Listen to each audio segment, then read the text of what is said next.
They look good. Yeah. Okay, so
Yeah.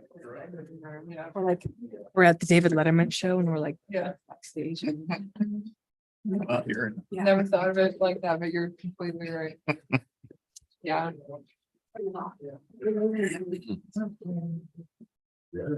I'm happy to.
Yeah.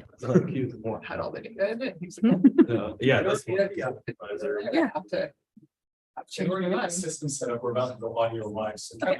he's not starting. Stop the shit talking.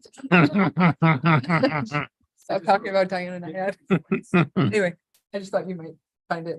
I will. I do. There's a lot of good, like the LA Times had some good articles about it. I think It's. not the Washington Post, but the Electricity was gonna come on, maybe, so Mhm. literally like. I don't know, there's been various like bigger, good journalists who have covered it now since the movie like has been now screened. When did she do this with? They did it in 2013. This is old news. Well, but there, But she yeah. has there's a biopic coming out for Netflix about her. And so, and it's like Jimmy Chen and Elizabeth.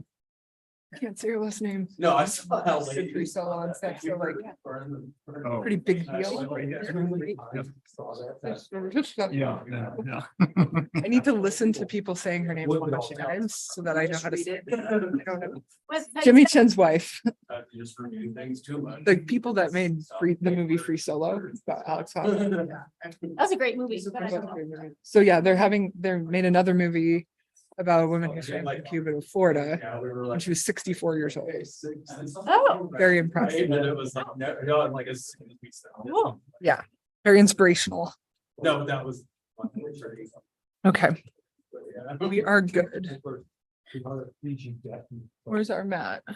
See that base going on, it's like. That's why we're. Are the microphones on?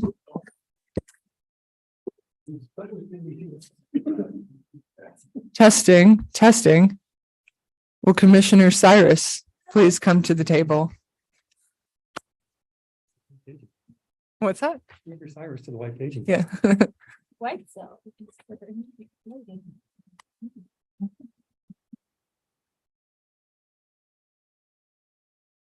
I can look and see where I'm at. Where are you next to me? To make use of.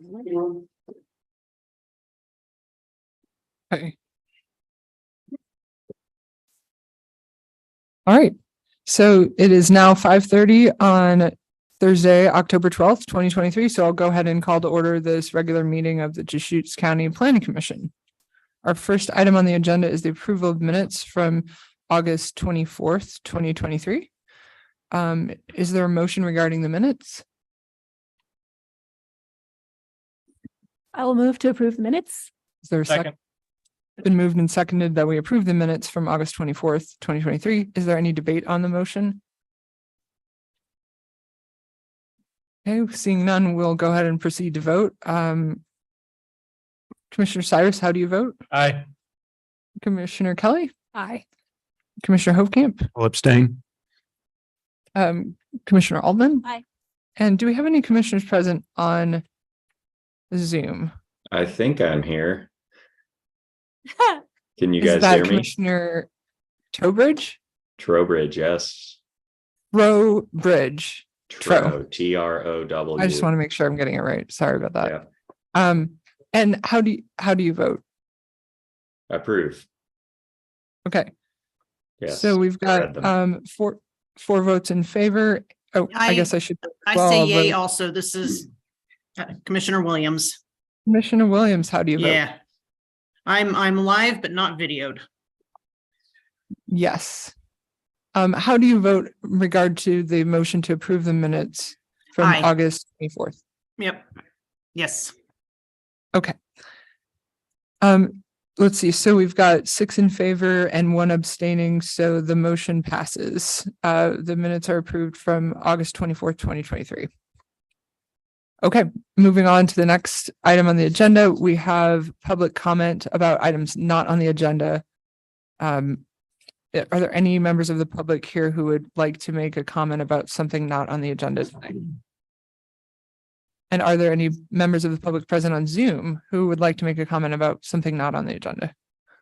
Okay, so seeing none, we'll go on to our next item, which is action items. Number 1, deliberations for the Transportation System Plan Update 2020 to 2040.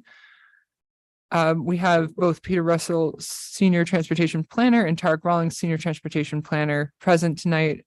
I am planning to give an overview of our process, but I believe I'll turn it over to you for a brief staff presentation. Sure, it's for the record, Tarek Rawlings, Senior Transportation Planner. This will be deliberations around the 2020-2040 Transportation System Plan, and to kind of highlight some of the main, the file number, for this one is 247-23-000-507-PA and 508-TA. This is the culmination of a public process where we collected about 80 public comments from agencies and individuals. And so there's a decision matrix that you have a printed copy of. It's a little bit bigger and has some edits to it, just some kind of clerical edits on the second page. And that should be, it's kind of a menu which you can choose some of the central issue areas that have come to the transportation system plan public process. Really, it's up to the PC how you want to use this for your deliberations. It's more just a guiding tool to sort of highlight some of the issue areas. So with that, we're both Peter and I are here for any questions you might have about any of the issue areas. You can also highlight issue areas outside of or however else you'd like to go about deliberations. But yeah, we're both available here for any questions you might have. Okay. So let me give you an overview of how this is going to work tonight. And then I think at any time you can ask staff to clarify anything. We can't ask them for any new information that's not already in the record, but we can ask them to explain like, hey, what does this mean? Or how would this work? But this is what I have in mind. So we have some options about what we move to do with this plan. We can recommend to the board that it be approved as written.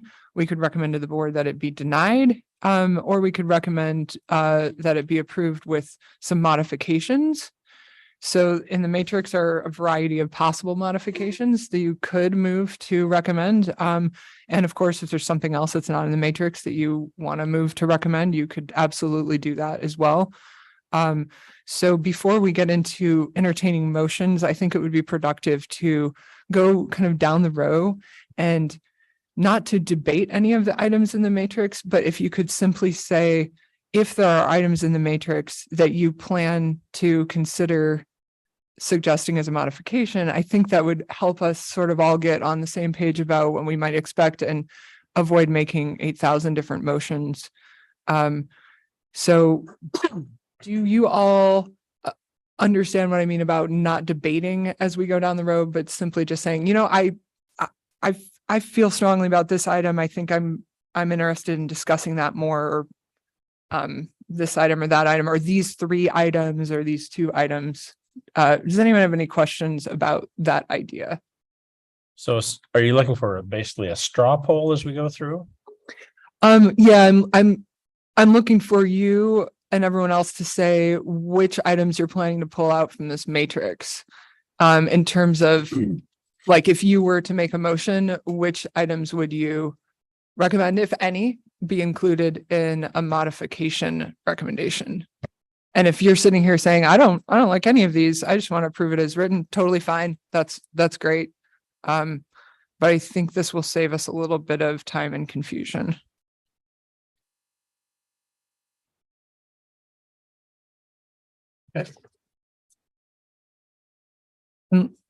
If we need to take a few more minutes now to look through and kind of get people ready, of course, you can always change your mind. I mean, you're not going to get held to whatever you say as we go down the road. It's just a kind of a kicking the tires. What are we working with here, sort of thing. And just as you guys are looking through, the reason for avoiding debate during this phase is so that when we're debating, we all know what we're debating and we know specifically what we're focusing on. So we don't have just one person saying one thing and then somebody else making a point about something completely different. That gets pretty confusing pretty fast.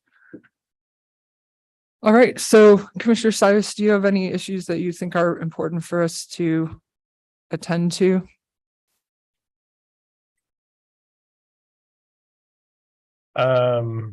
Yeah, one. I have comments and opinions certainly on 1A, or excuse me, 1A, 1B, 1C, 4A, 4B, 5, 6, 7, 8, 9, and 10. Okay, thank you. And I've gone through and written yes, no's, and 11. Great. Commissioner Kelly? Yeah, I'm excited to discuss 1A. I think 1B will definitely be discussed. 5 for sure.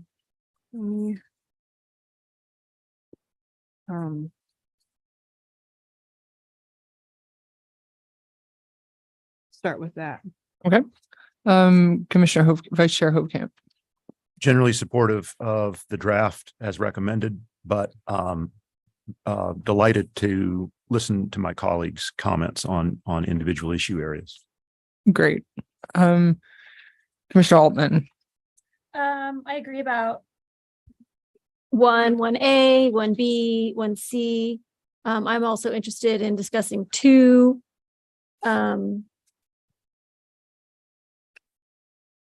I would say those are my top priorities. Okay. Commissioner Trowbridge. I definitely want to hear what everyone has to say about 1A.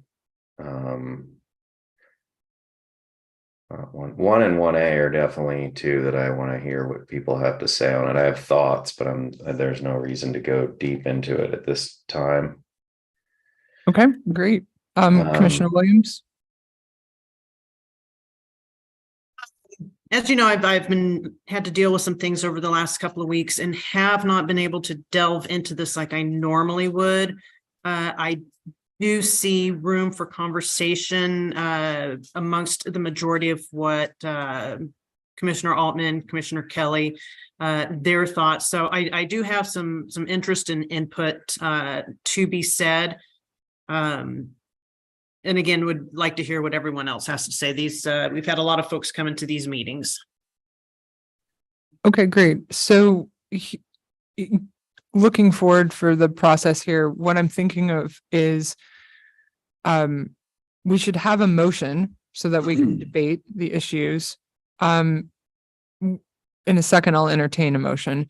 But after that, if let's say we have a motion, we debate it, it passes, or we finally get one that passes, then anything we haven't discussed that anyone wants to talk about, like Commissioner Cyrus mentioned a number of items that other people didn't mention. So if those don't come up in the deliberation about, like for any reason, don't come up in the deliberation about whatever motion passes, then I think that we will discuss those issues anyhow. The staff can take notes and carry that discussion forward and let the board know what our discussion was like. So just rest assured that if anything doesn't make it into the motion, we also have a chance to discuss it among ourselves and have that as a sort of auxiliary discussion taken forward so that the board gets as much information from us as they would like. And then after that, we'll get our staff to summarize what they see as our discussion and our recommendation, make sure we feel comfortable with that. And then, of course, you always have the opportunity, if there's something very specific you'd like to say, I'll remind you at the end, but you can email that to the staff and request that it be included in the board's public hearing process. So we're just going to make sure everyone's thoughts and ideas get carried forward to the board in one way or the other. All right. Madam Chair, Yes, Commissioner Cyrus. question for staff, is county council going to make it to tonight's meeting? No, Oh, not at all. not at all. We typically, if there was we give courtesy to Stephanie Marshall, our assistant legal counsel, if there were questions or concerns at present meeting. I can't hear Peter at all, by the way. I don't know if your The mic reason is I was off. asking was because Pardon, it sounds like Commissioner Trowbridge said he can't hear us. Or he can't hear I Peter? can hear everyone except for Peter. Okay, sorry about that. Yeah. Can you say what you said again for Commissioner Trowbridge? the reason I was asking was because there was an Luba case that was submitted to the record relevant to number one. And I forwarded that to county council and asked if she would weigh in on that. And she indicated that she had a meeting at 3:30, but would try to swing by this meeting afterward. And I didn't know if there was an update. Yeah, sorry for the audio There you challenges go. here. You're where I'm great. sitting. Perfect now. Can you hear him now? Yes, loud and Great. clear. Great. Peter Gutowski, Community Development Director. I was unaware of that correspondence. I haven't heard from County Council, Stephanie Marshall. So I don't know if Tarek or Peter Russell have heard. So I'm not in a position to tell you if she's going to be in attendance. Okay, Tarek was copied on the email correspondence. Okay, so I guess I would suggest that maybe we defer number one until later in the event that she comes, because there is a Luba case specifically pertinent to that discussion. So I think the idea here is rather than going through and talking about each of these without a motion, I'll entertain a motion. Somebody can move to whatever their heart's desire for these issues, but knowing what your colleagues' issues are, that may inform how you decide to make your motion or not. But I think we should at this point get a motion on the floor so we can start to debate the issues at hand. With that in mind, I would move to adopt the recommendation on number one. Do you want to put that in terms of a motion about the plan in general? About what? The plan in general, like, are you saying that you are moving to approve the transportation system plan with the modification mentioned in? Yeah, my motion would be to recommend that that we have a countywide prohibition on multi-use pathways in the plan that borders on or goes through resource zone lands. So got it. My question is, do you recommend the plan in general with that modification to it, or are you making a motion only about this? I was only addressing number one. Okay, great. Is there a second to the motion that we adopt number one from the matrix? I will second that. Okay, so it's been moved and seconded that we adopt the number one on the matrix, which is to have a countywide prohibition on multi-use pathways in the updated transportation system plan when bordering or within resource zone lands or other lands used for farm and forest practices. So let's hear some debate on the motion, beginning with the maker of the motion, Commissioner Cyrus. Great, thank you. Yeah, there was actually a fair amount of information submitted in the record from people who had trails that would have been adjacent to or passed through their property, specifically south of Bend.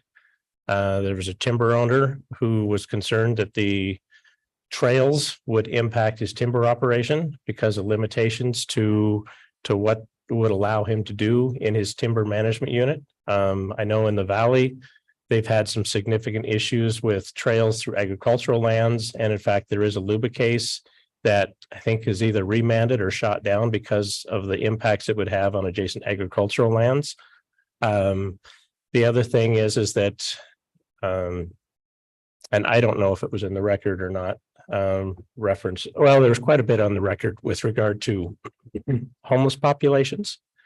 And I'm concerned about the use of the homeless populations and the trails and the infrastructure, basically creating a homeless infrastructure with tents along the new trails and imposing more problems for rural landowners.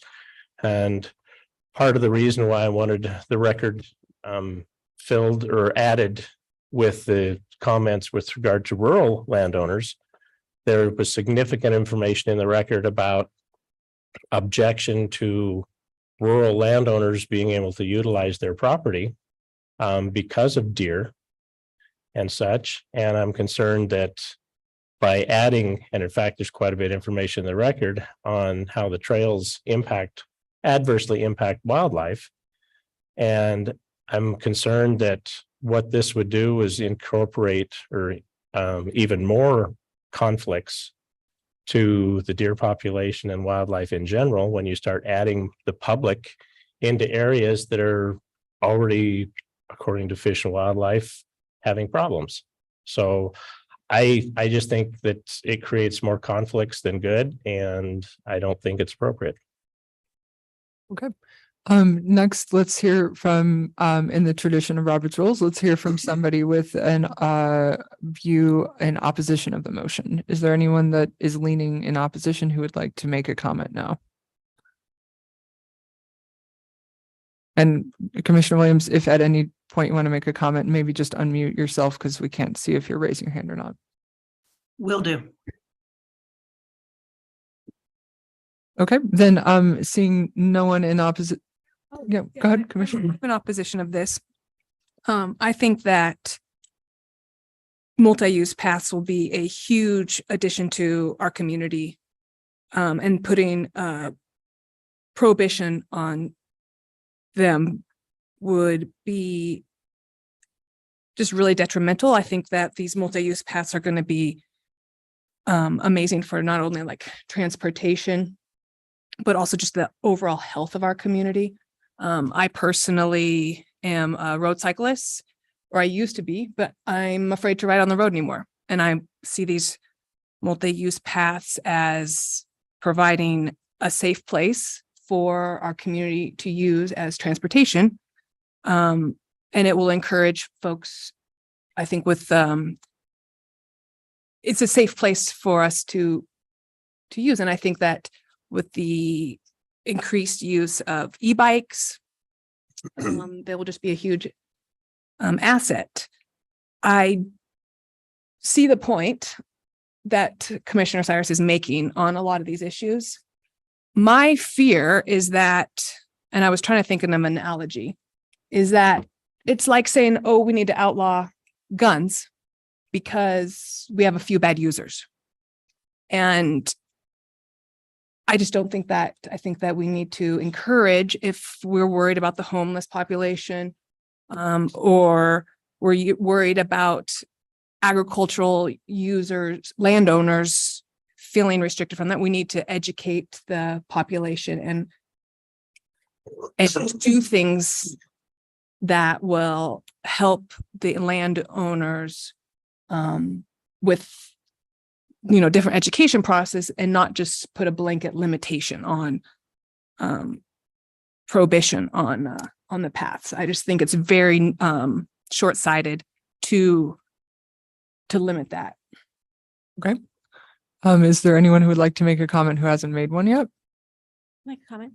Commissioner Altman? Thank you, Chair. I'm in agreement with Commissioner Cyrus in his comments. And also I had made a note to myself on this about 1 and 1A being related, because I don't know that you could say, well, we're not going to prohibit, we're going to allow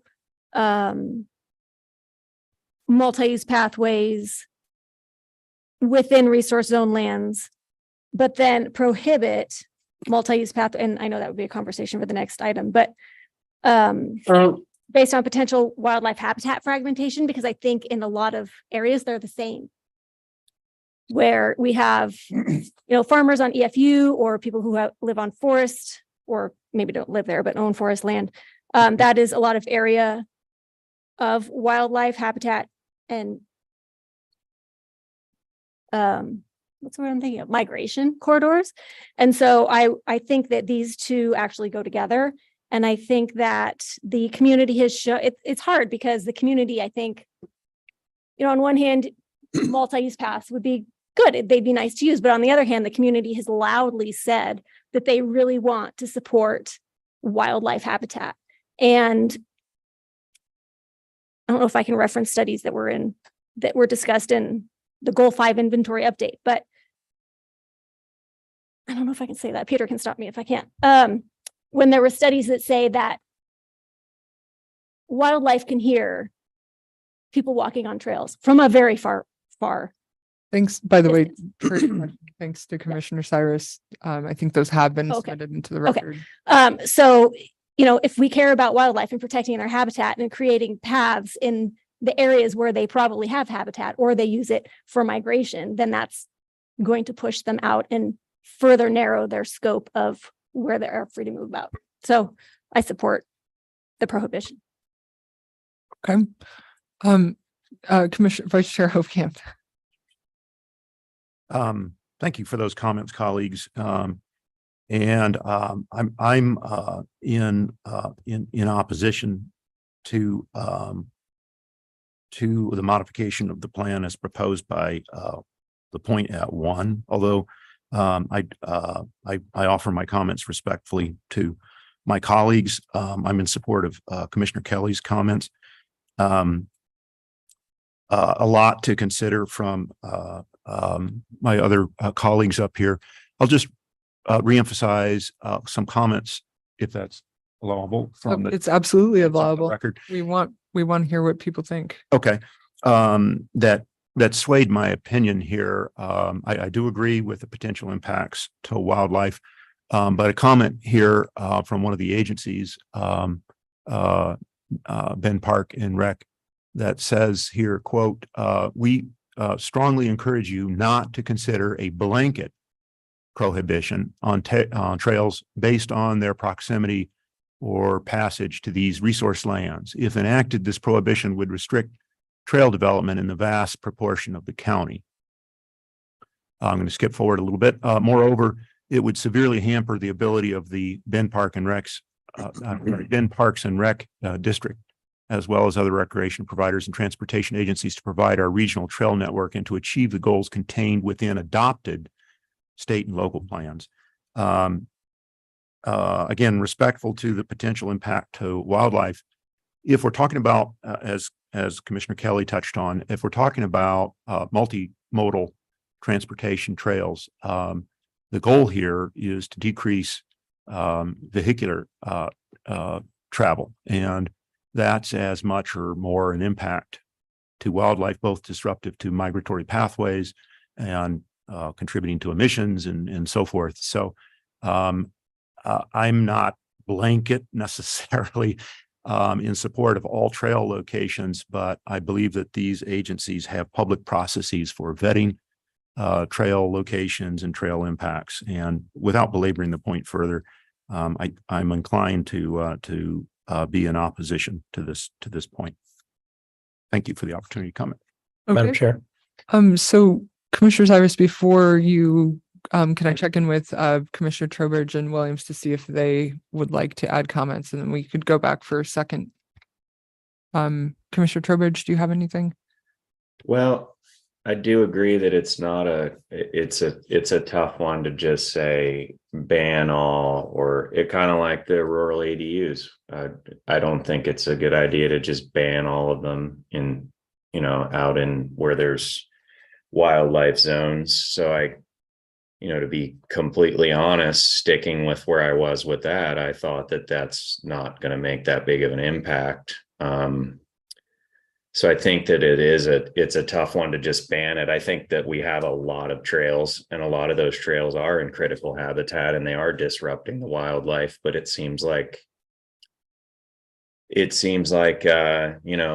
that's kind of the popular opinion. So I think it can get disregarded that, okay, yeah, it's probably, it's definitely disrupting the wildlife, like all the mountain bike trails, which I use. I ride trails and on bicycles and motorcycles and do all that stuff. And so it's a tough one. Like, I just thinking about like a trail to go to Black Butte from Sisters, if it's along the highway. And I'm just throwing out an example, like how it's not easy for me to just one size fits all. I do think that if we do it to a level of where it's considered on a case by case, it seems like they will just get approved because that's popular opinion. So I think the wildlife could get disregarded just because everybody wants more trails. And the comment about, it could reduce use of highways. I don't know if that would be a measurable impact or not. I've been on another issue with the South Bend crossing, the walk bridge on the South City limits. And that was one of the cases, like, to try to get access over there. And the pushback was huge because of wildlife disruption. So I don't know. It's a tough one. I don't know if I can, to me, it's not an easy answer. That's all I guess I have to say about that. Thank you. Commissioner Williams, do you have anything you'd like to say? I do, because I definitely see both sides, particularly with the potential wildlife habit fragmentation. That one I really see, and I definitely understand if a timber management practice is concerned about felling trees, hauling trees out, where they could be concerned. And I really don't see these multi-use paths as like absolute transportation. I do see it as recreation, but a concern of putting a blanket, just a complete blanket over prohibiting multi-use. I'm concerned that if you go too far, how do you reel it back in? So I think it's a real touchy subject, and it was definitely the outdoor enthusiasts who want these pathways, but then it's the wildlife people who don't want them. So it's kind of a big ball of wax, a big pickle, if you might say. So that's what I'm saying. I definitely see both sides of it, and I think it's not going to be an easy decision. Commissioner Cyrus? Yeah, thank you. Yeah, I wish county council was able to attend. Like I say, there is a Luba case in which this has been debated in the process, and with regard to the impacts on the resource lands. When you put the public in an area where people are spraying their fields, now you limit the ability of the farmer to take care of his crops. And so if you're going to put something that is conflicting with the resource abilities to utilize the resources, then you also need to be willing to rezone those resource lands as non-resource lands, so there's no longer a conflict. Because when you start putting the public next to a field, now you've got a field that can no longer be properly maintained, similar to forest. If they're trying to do a spraying operation in the forest lands, they can't do it next to a public trail. And so now you're restricting the landowner's ability to manage his resource lands because you've put the public at risk if they're in that area. And so I don't think it's appropriate to be incorporating the public into areas that are resource lands. Everybody wants to go recreate, and, farmers are beginning to feel like they're in a zoo where the public can come out and watch what they're doing. But, at the same time, it restricts their ability to manage those properties. And so I think it's a conflicting use that I don't think the trails have any business of being in or adjacent to the resource zones. Okay, other comments? Anyone else? Come back for a second comment. Yeah, I was just kind of putting myself, Commissioner Kelly? Yeah. into, Commissioner Cyrus's, comments. And I'm riding my bike to work and I'm riding down the highway next to resource lands and they're spraying. How is that different than me on the path next to a resource land that's spraying? Other than I'm safer. I don't have the fear that I'm going to get. I've had many friends, actually 3 friends here in Central Oregon, die from being hit on the road while they're on a bike. It's horrible. I don't ride my bike on the road anymore because of that. My dad, as he's getting older, chooses to ride indoors now, not outside on the road because it's unsafe. So I'm just in my mind thinking, well, how is that different than being on the road next to agriland? Being on a path, to me, is just public safety, increases public safety. I guess I can address that if you want. Let's go down and see if anyone else wants to make a second comment. Okay. And I just then- didn't know if you wanted to address her specific. Yeah, I think it's best to kind of keep everyone with an opportunity, who wants an opportunity to speak again. And then I- would definitely I to would hear what you like have to say. say something if possible. Commissioner Trowbridge? Yeah.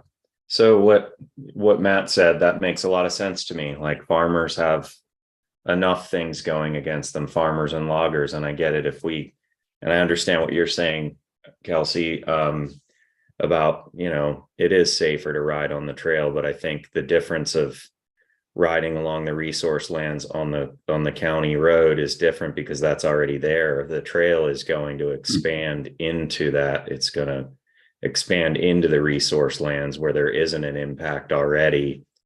And that's where part of where I think that that this is where I have a problem with the blanket ban is, maybe there's a trail along the road, kind of like there's a couple areas around where there's a bike path that goes along the highway, so you don't have to ride on the highway. I also would never ride on the road. I think people are crazy. Like, that's scary to ride on the road with a vehicle at your back. So, but I can understand, especially Commissioner Cyrus being in the farming industry. Like, I could see it's like, okay, here we go again. Like, here's going to be our next hurdle to deal with in an already difficult business, where now we have this new path that comes through here and we can't log and we can't spray and we can't do all this stuff without asking permission to use our land to, for what it's zoned to use it for. So again, this is not an easy one size fits all, but I guess if the general goal of protecting that and protecting wildlife, I don't know.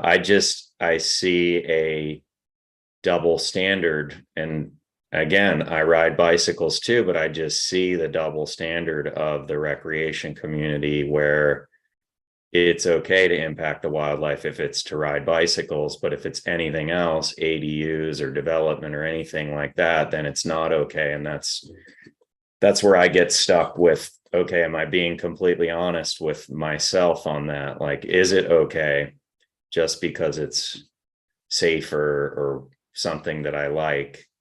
So I'm just trying to like pull my particular, desires for what I'd like to see out of it and look at it that way. So again, yeah, but I can see both sides too, definitely. Okay. Anyone else want to go again? Yeah, Vice Chair Hofkamp? Great comments from colleagues, just spurred it. One more thought briefly from me. And both Commissioner Kelly and Commissioner Trowbridge touched on this. As far as trail location, I'm not an expert on this, but when I look at Central Oregon Trails Alliance, ODOT, BPRD, these are agencies that have some expertise in trail design, trail location, user conflicts, and so forth. And you know, the notion of having a separate trail from a road, maybe in the same corridor, but that has some separation there for safety and the attraction of the to different user groups. And a marginal impact perhaps on resource zone lands. But again, I want to emphasize that these are agencies that keep in mind that there are these conflicts and that there are these uses. And I think that for me, the sticking point again is, as I think Commissioner Trowbridge has emphasized, this notion of a blanket sort of ban that makes me uncomfortable. So that's my one comment additional. Yeah. So one other thing, I'd love to add one other thing to that, and it has to do with land use. Commissioner Cyrus wanted to go okay, for his sorry. third comment, so we'll do him and then we'll come back to you. Okay. Commissioner Cyrus? Yeah, sure. You know, I did look at that list of the organizations and associations that are on that opposition. And I would point out that none of them address conflicting uses, which is why we're here. All of those are single purpose advocacy groups that are promoting their particular agenda, which is why we as a body are looking at the conflicting uses. Yes. Second, to address Commissioner Kelly's concerns and comments about existing adjacent uses. Highways are existing, and there are buffers next to the highways and existing right-of-ways and public areas that you can't spray right up next to the road, for example. And so, and forest practices, for example, when you've got brush cutters and chippers and things out in the woods, they'll throw debris several hundred feet. And so when you also have buffers against public right-of-ways and roads and such. And so now when you start encroaching out into those buffer areas, now you've further restricted the ability of the farmers and or the forest operators from using even more of their property. We've already got buffers established next to the roads. And so now if you take and put a separate path, now you've moved that buffer out further into the field or into the forest, and you've taken away more of the ability to utilize those properties. And, you know, it's a death by 1,000 cuts, just like in the other forest areas where they keep adding the buffers to the rivers and the creeks. At some point, you get to the point where there's no forest lands left that you can utilize because of all the additional buffers. And so it becomes the same thing here. You know, I wasn't anticipating that this would affect existing right-of-ways and highways, but this is all affecting new construction. And so every new project that you put in is going to further restrict more lands that belong to somebody else from them being able to generate an income on their resource lands because somebody wants to recreate. And so I can't support that. Okay. Other comments? Just one. Sorry, quick comment that I Commissioner had was- Trowbridge. Yeah, it's kind of like with building a home in a wildlife overlay or certain areas. There's a limit. You cannot have your house more than 300 feet from a public right-of-way road. So I think if it was to remain, I think there has to be limits, just like there are with homes. You can't just, even if you own the whole 70 acres, you can only go 300 feet into your property. And I think that's one way that could control a trail versus just cutting through, like we have hundreds of miles of mountain bike trails that just cut through all kinds of deer zones. And you know, for these bigger trails, like a trail that's going to go to Black Butte or whatever, I keep using that as an example because I read it here, but you know, that's just a thought I had, was that could be a way to control the impact. It won't affect, and I'm not speaking to the resource lands, like that would impact the resource lands if it was within 300 feet, or it has to be 300 feet away. That's where it gets complicated. The resource lands to me is a tough one, but for the wildlife, I don't see it being an impact if you had a trail along Highway 20 or along whatever road it is.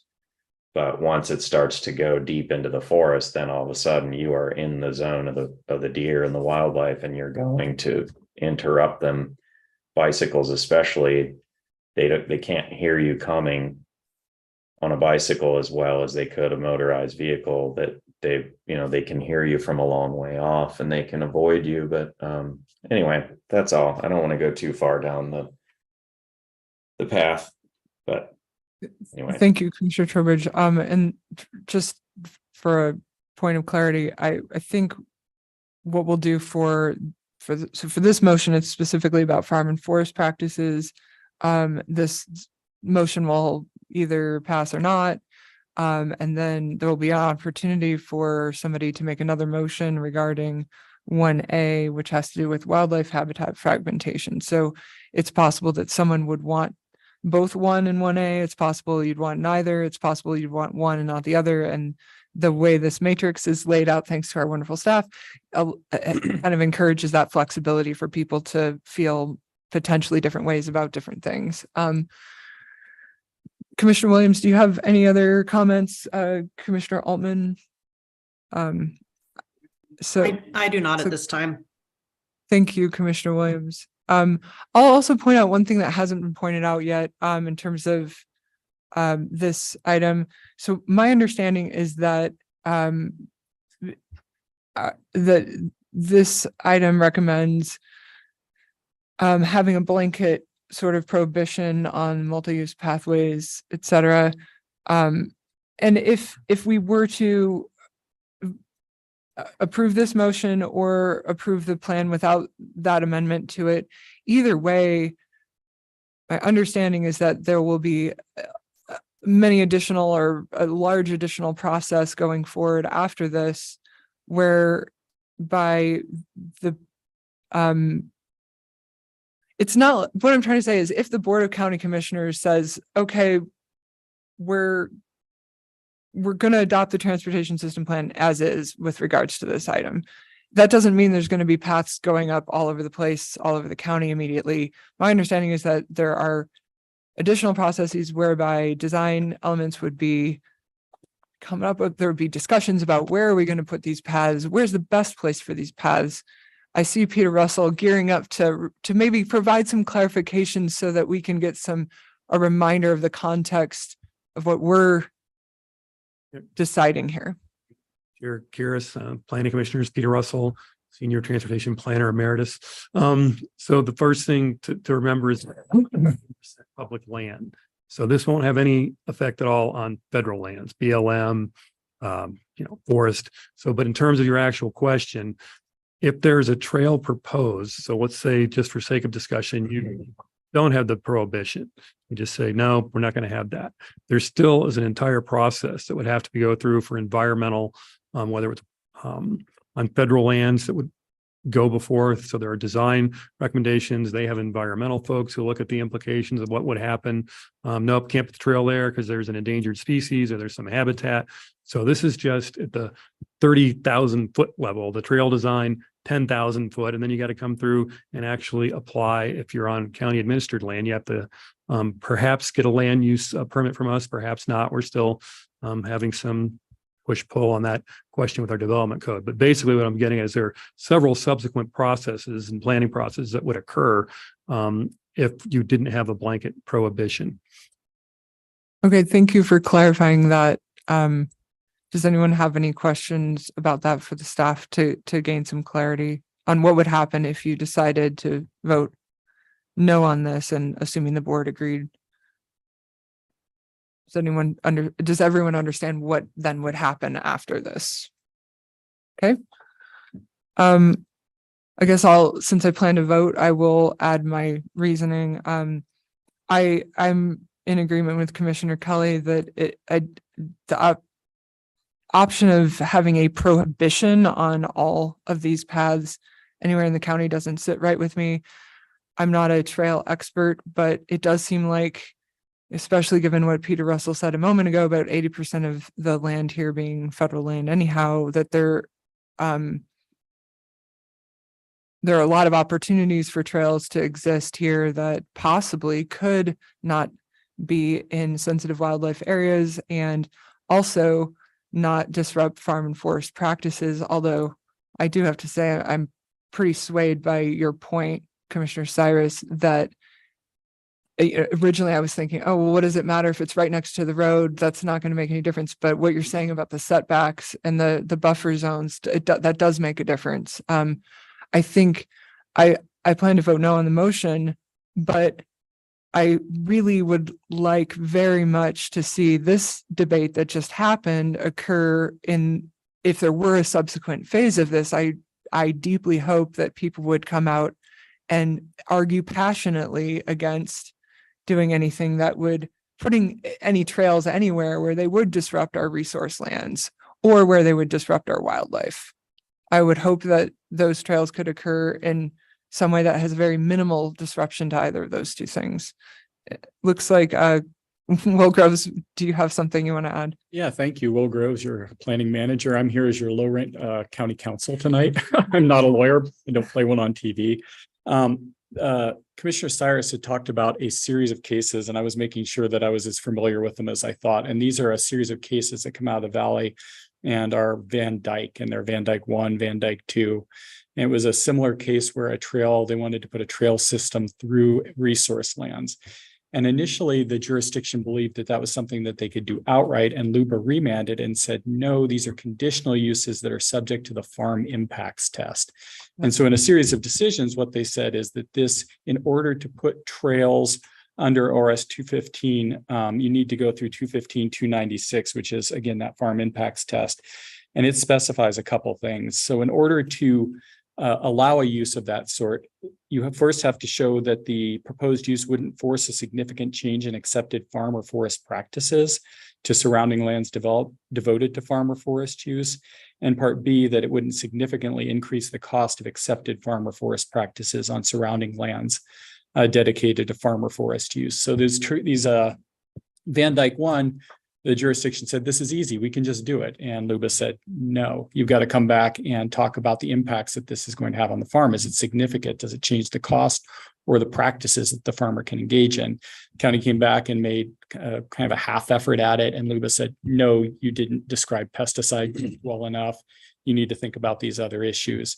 So at least to the extent, and I'm not an attorney, and and if Commissioner Cyrus has gone deeper into this, I definitely would be interested to know your reading of it. But my understanding of case law at this point is when either in or adjacent to resource land, these trails become conditional uses that are subject to these farm impacts test. And then any proposer of a trail would, for example, I'm thinking about Mr. Windlinks, who had specific concerns about the throwing of chips. It's my understanding of the case law at this moment that if the trail was to be proposed, the proposer of that trail would then have to go through a farm impacts test and say this trail has demonstrably been able to show that it's not going to affect their operations or the cost of those operations.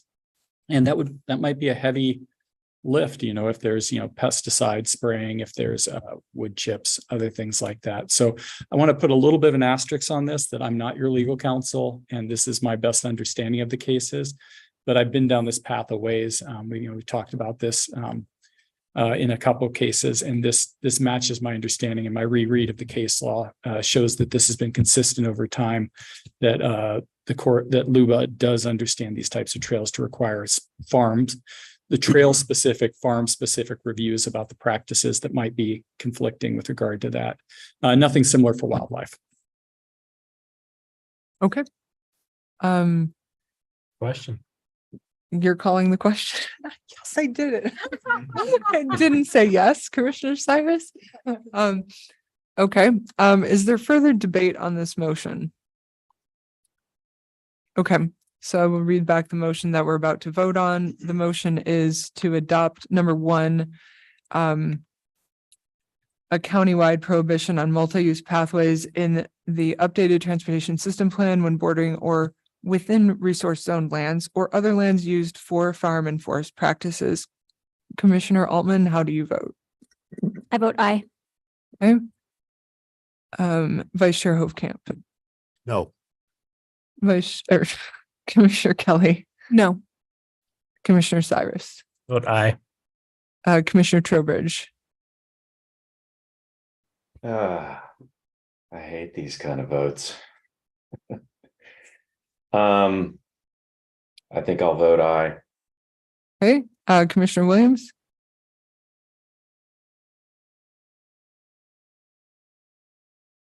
Commissioner Williams, you're muted. Perhaps Commissioner Williams. had Sorry this- about that. No worries. I'm with Trowbridge on making the decision here. But at this point, I don't necessarily want to throw a blanket over it, so I am going to vote no. Okay, and as I mentioned before, I also vote no, so the motion has failed, but is very close, with 3 in favor and 4 against. So I see Tarek Rawlings nodding his head. I know that I can have complete confidence in our staff to carry forward that this was not only a very split decision, but with a couple commissioners quite torn on how they were going to decide. And I think that also is useful information for the board to know that we're pretty split and not everyone felt extremely ready to jump right in there with a yes or no vote. And maybe I just- wanted to give half votes. Me too. So that's I vote important half. for them to know. And just a one point of clarification, like and just to make sure I'm capturing what the planning commission's discussing, it sounds like there were a little bit of overlap with both the wildlife concerns and the resource. And so while it wasn't a full discussion of issue area 1A, it sounded like, would it be accurate to include both of those in the discussion of issue area 1? It sounded like there was a little bit of both in there. How about we see if anyone makes a motion regarding 1A, which has to do with wildlife, and then if there's a discussion regarding that, then perhaps it would be more clear to them if the comments up for and against are sort of divided up.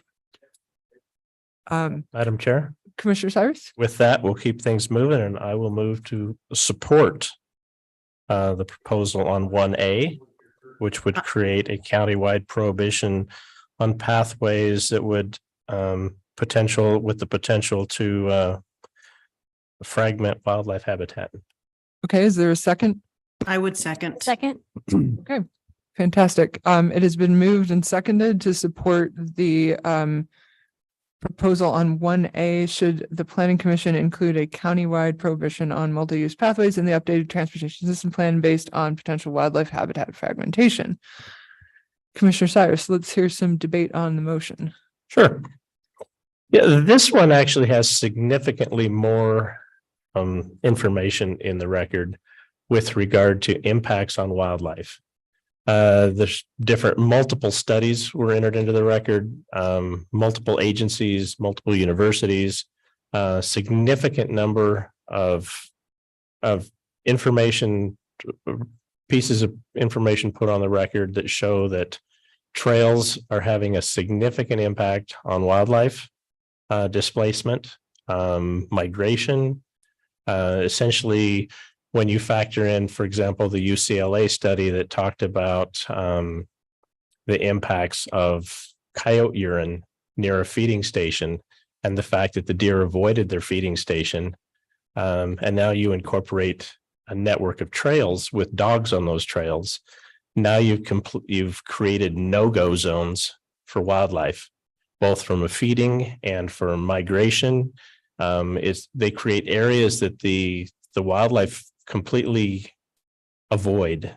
Other studies showed that bicycles, especially dogs and people, create a bigger impact on wildlife than vehicles. You'll see cars and grazing along the highway, but yet an individual walking down a path will spook a deer.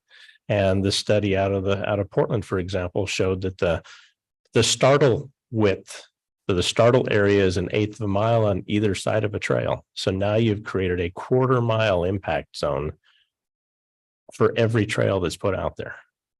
And given the significant amount of testimony of people wanting to preserve our deer and other wildlife, I think it would be absolutely hypocritical of us to support adding more trails into the wildlife areas when this body suggested that landowners be restricted from using their own property to preserve the deer.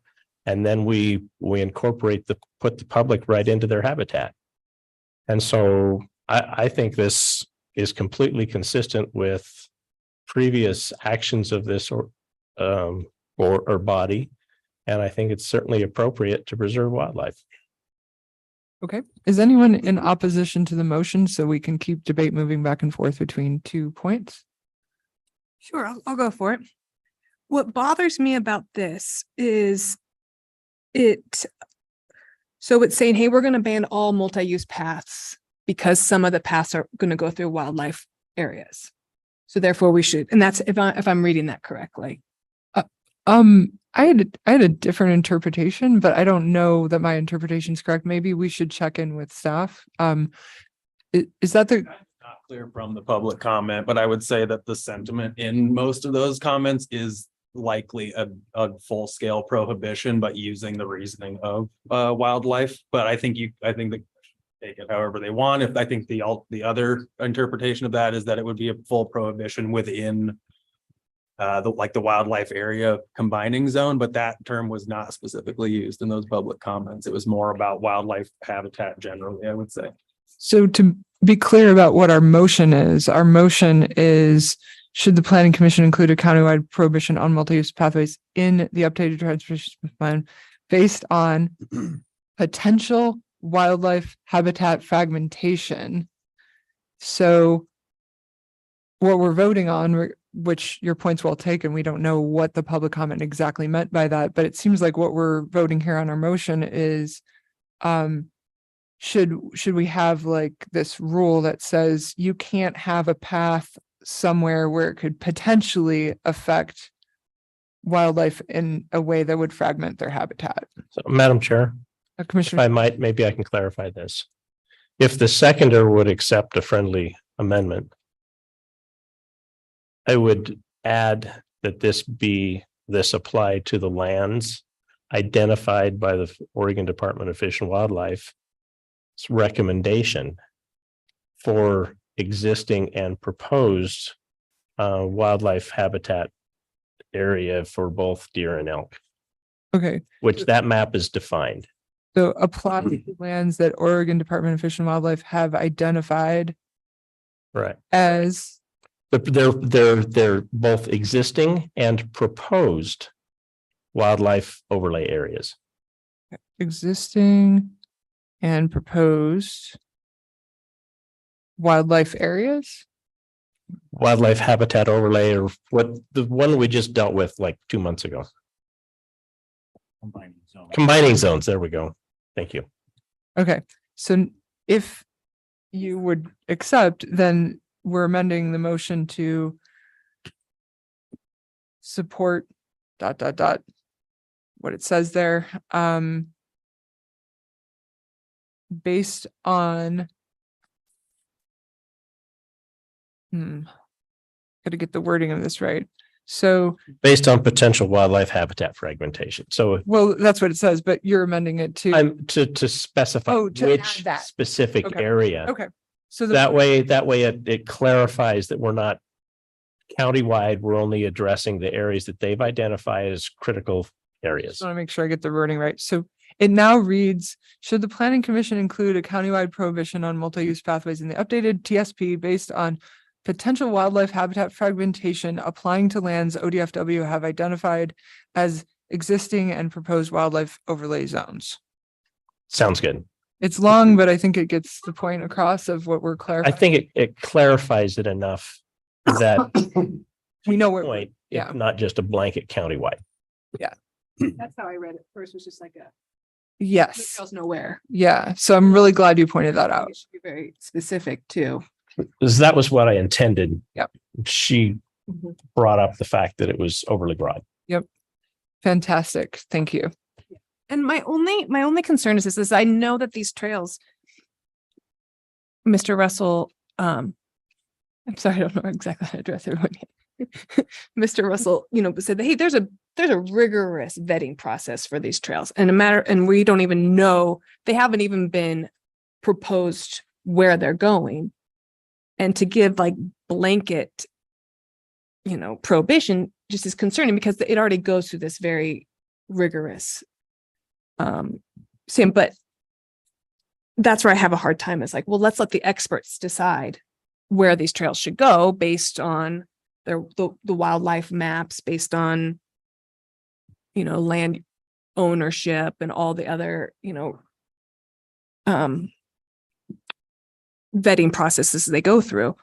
I hate to restrict experts and handicap them while they're just trying to do their job, because we make the statement, and then what if this one corner would have been a great place to connect this one connection. Oh, but we can't do it because there's this I just really have a hard time with such hard restrictions, when I think that there's a process in place that would help take. Okay, great. Commissioner Williams has had her hand up, and then we'll go to Vice Chair Hofkamp. Commissioner Williams? Thank you. I am in agreement with Commissioner Cyrus in the respect that we have these maps in Deschutes County already very well drawn out. We did not expand the winter range for mule deer, but we do know where the mule deer and the elk are making their migratory paths, how they are traveling. And I feel that if we rely on these maps that we know exist and we've looked at them time and time again, I think a responsible decision can be made regarding whether or not trails should be going into those specific areas. Okay, thank you. Vice Chair Hofkamp? Great comments again from my colleagues. I am also concerned about impacts on wildlife themselves. Commissioner Cyrus has cited some studies I'm vaguely familiar with, and the kind of width of impact, and those are the same kind of observations I made. It's surprising, but a vehicle acts as a blind in some ways, and it's not true of pedestrians and bikes. So it's good observations. However, I agree again with Commissioner Kelly on this. I think that a blanket prohibition is probably too blunt an instrument here, and that we've got agencies. I disagree with the characterization that all the agencies that have commented here are single issue advocacy organizations. I think things like ODOT and Park and Rec actually have a broad constituency and a lot of interests, but that have expertise in trail design, trail location, user restrictions, thoughtful aspects in all those regards. And as Peter Russell has indicated, these are individual applications that come before public bodies as land use or otherwise, and they have their own processes for consideration. So for these reasons, without belaboring the point again, I intend to vote no on the motion as it is. Okay, other comments, thoughts, things to toss out there? Commissioner Altman? I'll just reiterate what I said before and also echo Commissioner Cyrus's comments. I think that the public was overwhelmingly in support of the Goal 5 inventory and preserving and expanding wildlife habitat and migration. And I feel like hypocritical is a strong word, but I do believe that it is hypocritical to say, like, and I don't know if it was Commissioner Trowbridge or Cyrus who brought it up, but saying, like, these are the things I want to do. Like, I love the deer, but I really want to walk my dog on the path. And so since I want it and it's good for, my health or my dog's health, then, oh, well, for the deer, I think that I understand it's a tough thing to consider, but I very much support it. And I think that the community was really strong in their support of the wildlife. So I stand up by that. Thanks. Madam Chair, Commissioner Cyrus? if I might. I understand and I agree with your guys' comments with regard to a blanket action of any kind. However, there are variance processes. And so you can take, what this does is it shifts the burden proof. So if there is overwhelming evidence or public good or whatever, then the blanket can be overridden. If we don't have this type of protection in, then it's a free-for-all. Then the burden of proof is the opposite direction in order to stop any of them 50 or however many are being proposed. I mean, they're proposing a crazy number of new trails in the Sisters area. If they put all the trails in the Sisters area that are being proposed, there won't be any habitat left west of Sisters. And so that's my concerns, is that a blanket prohibition can at least make them look a lot harder at anything that might be an exception to the rule. I have a question for staff. So if this amendment were to be adopted, then is it true that there would be an exception process? For instance, if somebody wanted to, they would have to prove somehow that it doesn't affect wildlife or something. I guess. So our existing variance and exceptions process are part of Title 18, which is like the actual development code. And so if something was. I can't hear you, Terry. A comprehensive plan. Oh, excuse me. There you hear go. everything? Sorry about that. So if there's if this is just the transportation system plan, it's basically a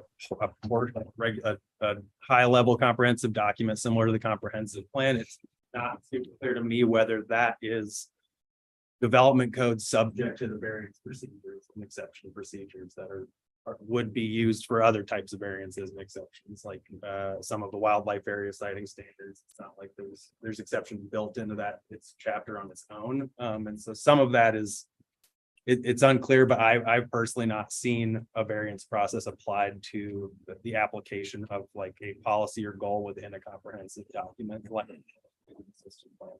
But Mr. Russell might have something. So one potential wriggle out of it is you could recommend to the board on the TSP that they make trails a conditional use in the geographic area you've described, rather than the all or nothing binary approach. I mean, that's one way you could look at it. And again, it would have to go through site plan review. This is down the road, you to Title 18, depending on what the planning commission, the board recommends. But if you make it a conditional use, we could look at Title 18. We can look and see making conditional use. As far as I know, you can't get a variance for a self-created hardship. But if it's a conditional use, that could address the concerns of both Commissioner Cyrus and Commissioner Hovkamp about, we don't want to hurt the wildlife, but on the other hand, we don't want to exclude anything and everything. So that could be one potential way to thread the needle, but that's up to the planning commission. Vision or recommendation. Okay. I also have one other question about this zone, the wildlife overlay zones that we've proposed in here. So do the highways run through these zones, or are the highways like cut out of the zones somehow?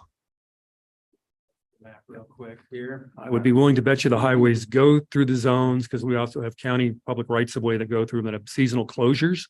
So yeah, they're part of it.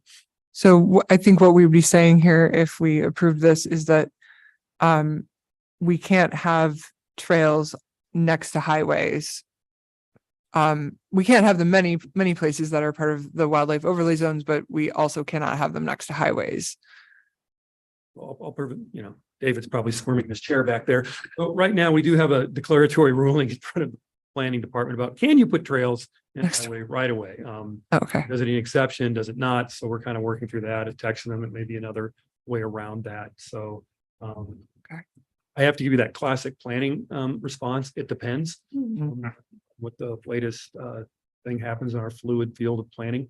Right now, in some of these zones, staff is under the impression that no, they're not an allowed use in forest and EFU and county administered zone lands, but ODOT has a declaratory ruling that we're working through is if that's correct or not. Okay. But in terms of the wildlife overlay zone, that would definitely include, I mean, like, even if none of the other stuff you just said was true, if we approve this, we also would not be putting them next to highways in wildlife overlay zones, even though there's already highways there that are presumably annoying wildlife. Okay, In several areas, the zone just. Yeah.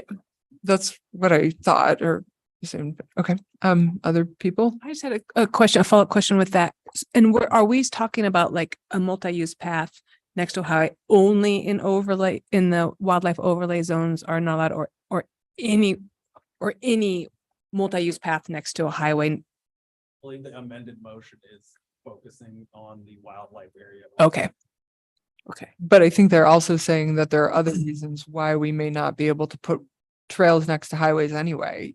Because like when I'm driving home on Highway 20 towards Sisters, I'm like super excited to see that little path that ODOT's doing next to Highway 20.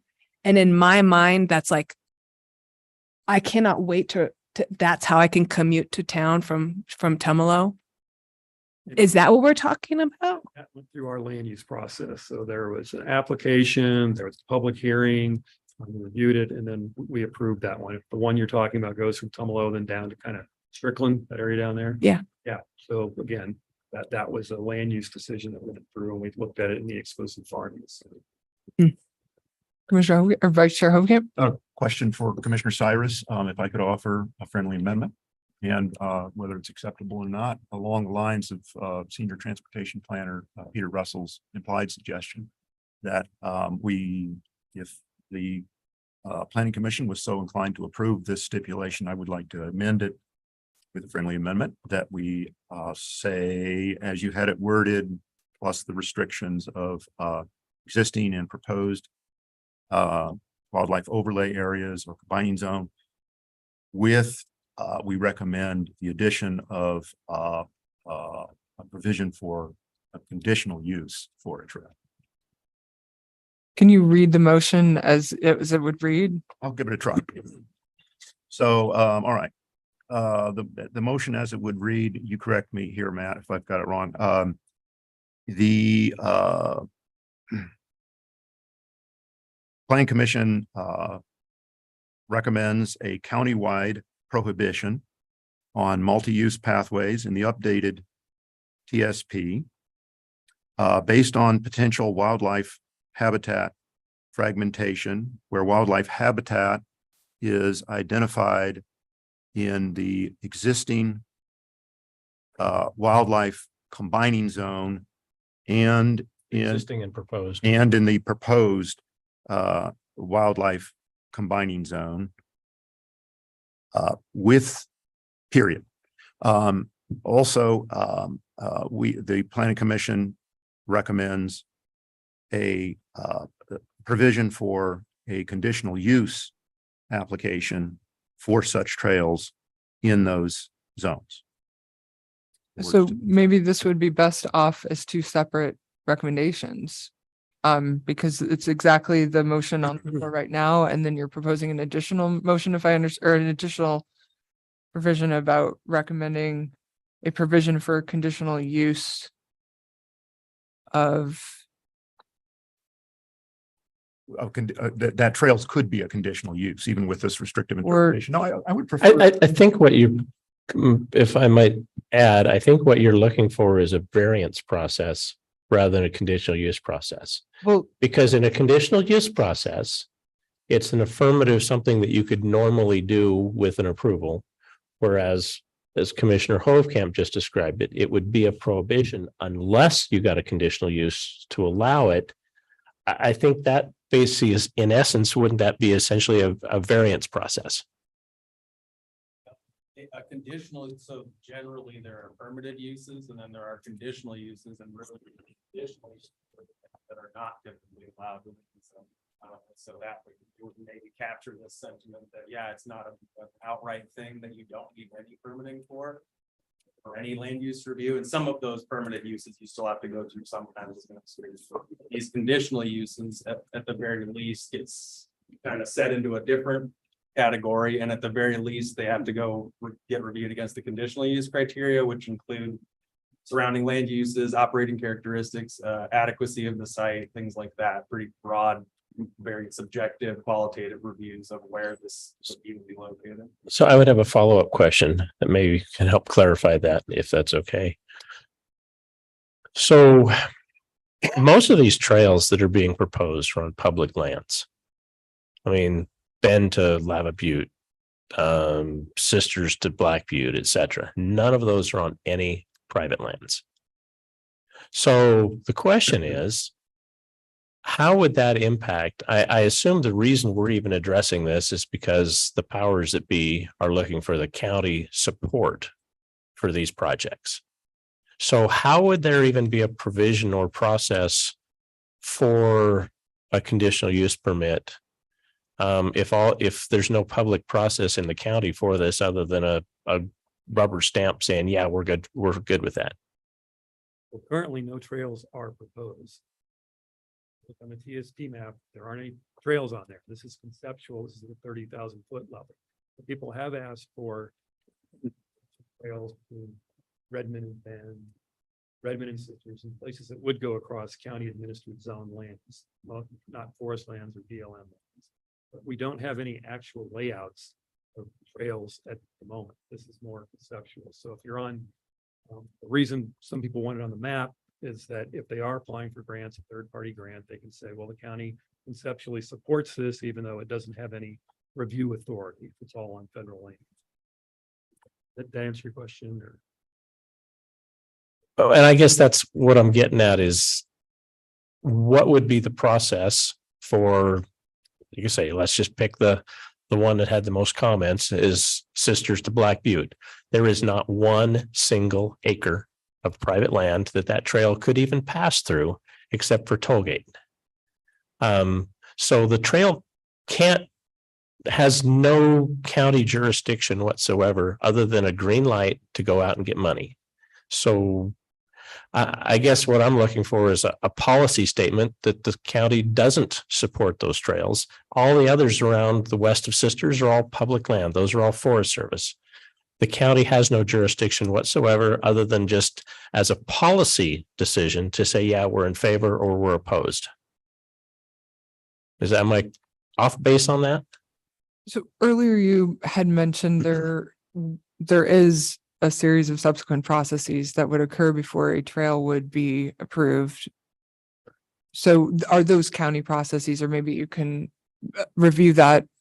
Processes, they have to go through the environmental processes. So you have to do either, I'm going to hit you with a blizzard of acronyms, so I apologize in advance. So you'd look at, do you have to do environmental impact statement, which is the highest bar? Do you do an environmental assessment, which is an EA? So it's an EIS, an EA, or is it the dream of every planner, a categorical X, which is a categorical exclusion where the reviewing federal agency looks at it and says, no, this is fine. You don't need to do further work. So what you do is you start that environmental work. I don't, the federal government or its consultants do. They look at it and say it's a categorical exclusion, then you're done. If it's an environmental impact statement, they have to look at that. What are the mitigations? And sometimes an sometimes an EA leads to an EIS, where you look into your environmental assessment and say, no, this is much more complex. You have to do an environmental impact statement. Those also have public processes at the federal level. If you come to the county, we don't have an EIS, EA process. We would have your land use process, but we do have environmental aspects in our local land use review. Are you in a floodplain? Are you in a wildlife overlay? Are you in one of the other ones that's escaping me at the moment? Wetlands. Thank you. I knew there was one more.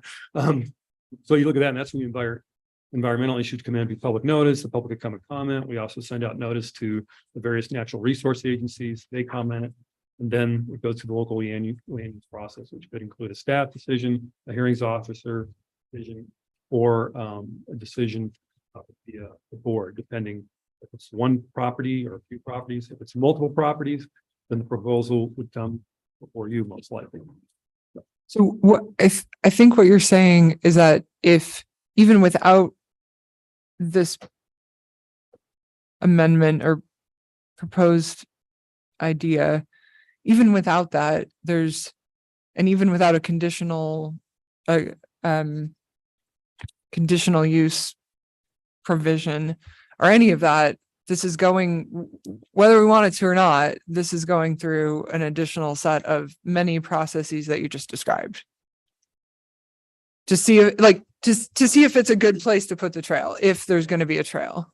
Reason it's sometimes, as you know, the Forest Service doesn't have as much money as it would like. So what happens sometimes is third-party groups try and get things built on federal lands by applying for grants for other entities. So for instance, the Shoots Trail Coalition funded some improvements on the national forest, the Shoots National Forest. That went through the review process.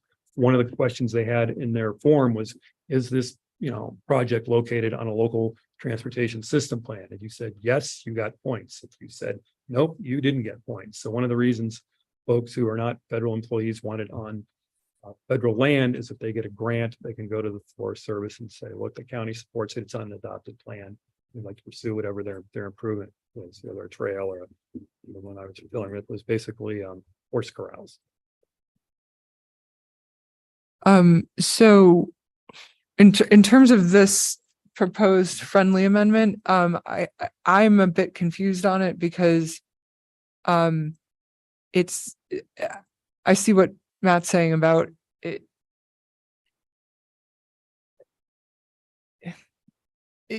On one hand, I don't know if it's, I don't know if it's technically possible to both prohibit something and make it a conditional use at the same time. That doesn't seem right. Okay, so I think we have to choose either we're going to recommend prohibiting it, recommend it being a conditional use, or recommend it being allowed if these subsequent processes were to determine that a trail would be allowed, because sort of punting it down the road. And I guess I would point out that what we're looking at is more of a blanket county's position on support or oppose projects that aren't subject to county oversight. Can you say I that don't- again? Just So you said, but again. maybe. This is a policy discussion of whether the county supports or opposes them in general, because if you look at this list of trails, there are very few trails that would likely be put on lands subject to county jurisdiction. So there is no public process within the county to even discuss this. There would be public process within the federal government, U.S. Forest Service, BLM, or what other jurisdictions. But what they're looking for is the county's endorsement of these projects. And my position is I would like to see the county's opposition to these projects. Doesn't mean they can't be built. It's just that the county will be on record as opposing them instead of supporting them. Which could affect their ability to get grant money. Correct. And they couldn't be built if they were on private land. And I don't see a single one of these trails that is strictly private land. But not even strictly private land. Most of them don't have any private land. If you look at the list of the trails that are being proposed, majority are on strictly public land. But not all. Not all. 100%. So, I mean, Right, would kind of mean that your trail would have to stop and then restart. So it would. correct. Okay, so can you, the two of you confirm that our understanding sounds accurate now of, so because what I'm wondering is what happens if we do adopt this blanket prohibition? Does that change anything for people who are in favor of building trails, or do they just go through the same process they go through anyway? If there's county jurisdiction, that would be a full stop. It would- Okay. It would, again, would have no effect on the federal jurisdiction, federal lands. And I'll withdraw my suggestion for the friendly amendment. That's a logical fallacy. I think you're right. I see Peter shaking his head too. You don't prohibit something and then Conditionally allow say it. it's allowed. Yeah. That would be a variant, I think. Yeah, I mean, I think one thing that could happen as a part of our process is if this motion didn't pass, you could always move then to see if people would go for it if it was worded as, you know, have this be a conditional use. But that's sort of an alternate Sure. possibility in our grand scheme of things. Yeah. Yeah, Commissioner Kelly. But I have a problem saying, hey, we're gonna prohibit this, but there's this variance thing I just have if we're gonna make a statement, I have a hard time saying like, oh, but there's this backdoor, process you can go through. It just feels wrong for me. And it kind of that clear and objective, that's kind of why I'm stoked about this clear and objective developmental is because I feel like that's a public problem with the county is that we have these rules, but somehow my neighbor is breaking these rules because there's a variance and it feels unfair. And so I feel like we should try to not create blanket rules with the idea that, oh, but you can get away with it through this other way. Okay. Other comments in favor or against the motion? Yes, I'll go ahead and respectfully call the question. Okay. In that case, I will make my comment because I believe in, since we have a small commission, the chair votes. And since I vote, I like to explain my vote. So I plan to vote no on the motion because, not because I don't care about wildlife or because I see myself as hypocritical. I care about wildlife. If I were being asked to debate whether a trail should go in a place where it wouldn't cause further disruption to a wildlife habitat, such as next to a road that's already existing, I would passionately argue that the trail be placed in a location that would not disrupt wildlife or further disrupt wildlife more than they already are. So that's my top priority here. That being said, I just am concerned about a blanket prohibition that says no trails anywhere in the wildlife combining zone. At first I was like, oh, perfect. This way I can prohibit trails in the places where I don't want trails disrupting my wildlife. But then I realized that unfortunately, that would also mean that trails can't go many places where wildlife are already disrupted, and I don't believe are going to be further disrupted than, if it's me walking my dog next to the highway where there's cars going by, I don't really see my dog and I disrupting it further than cars are. Whereas if the trail's going right through the middle of just super empty land, obviously me and my dog are causing a huge problem for the wildlife there. So in summary, I think that I'm convinced by what the staff have said tonight and also in our previous work sessions that there are sufficient public processes in place to ensure that trails go where they should be if the trails are going to be built at all. And therefore, I don't see it as part of my role to prohibit them at this level. Commissioner Williams? So before we vote, I want to clarify that we're saying XYZ to the transportation system plan as identified by ODFW, the migratory maps already. That somehow we have the migratory maps in there. I thought we had that in there. Migratory maps is not in the current motion. Okay, I thought it was. What the current motion reads right now is to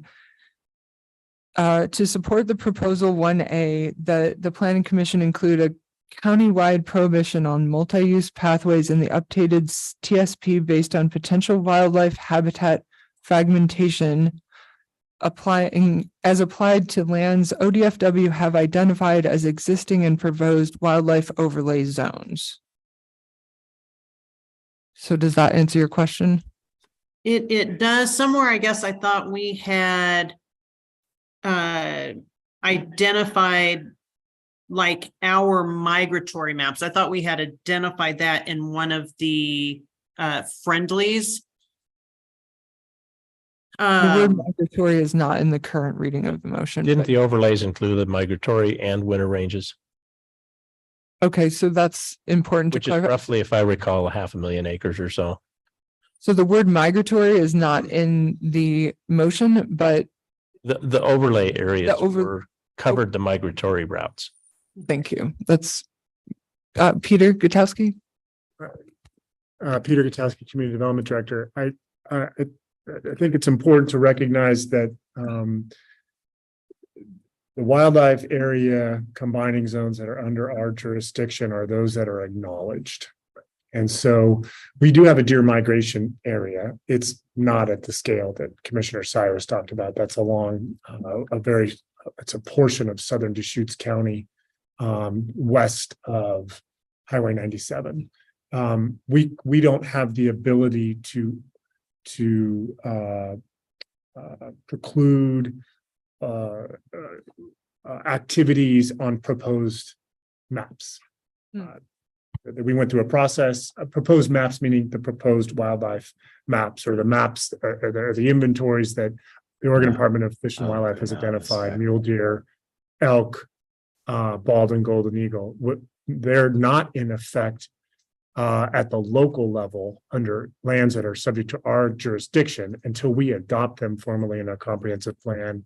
And then there are corresponding zoning codes or overlay zones that dictate how land use is regulated in those circumstances. So I would respectfully suggest that any reference to proposed Oregon Department of Fish and Wildlife mitigation, Oregon Department of Wildlife, or Department of Fish and Wildlife, that their maps not be referenced because they haven't been acknowledged.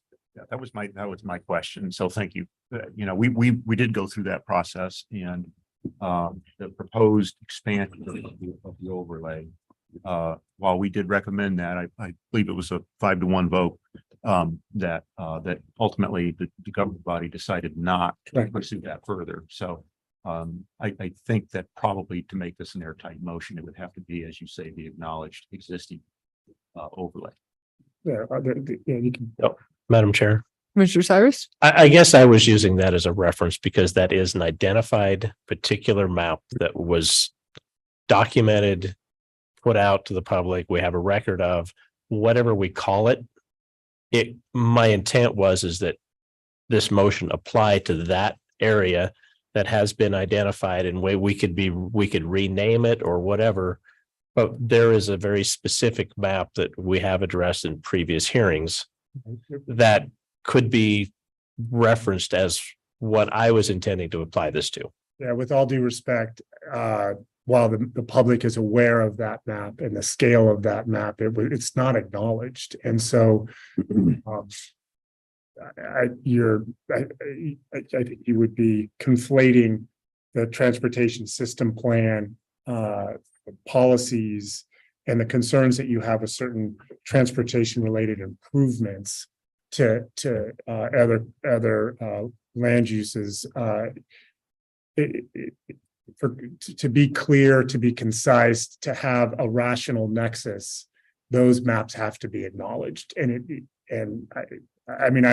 Commissioner Cyrus it's well said that there was a significant public process. People are aware of those areas. There's obviously expert opinion by state biologists of the importance of recognizing those maps, but we don't have the ability as a local government to regulate land use or multi-use paths as proposed under 1B because that map isn't acknowledged. And I'd be very concerned about confusing or mischaracterizing the process that we just went through as a organization to make a reference to a map that's not acknowledged. So would it be possible then to recognize and adopt that map that we've all seen as the trail restriction area or whatever we want to call it?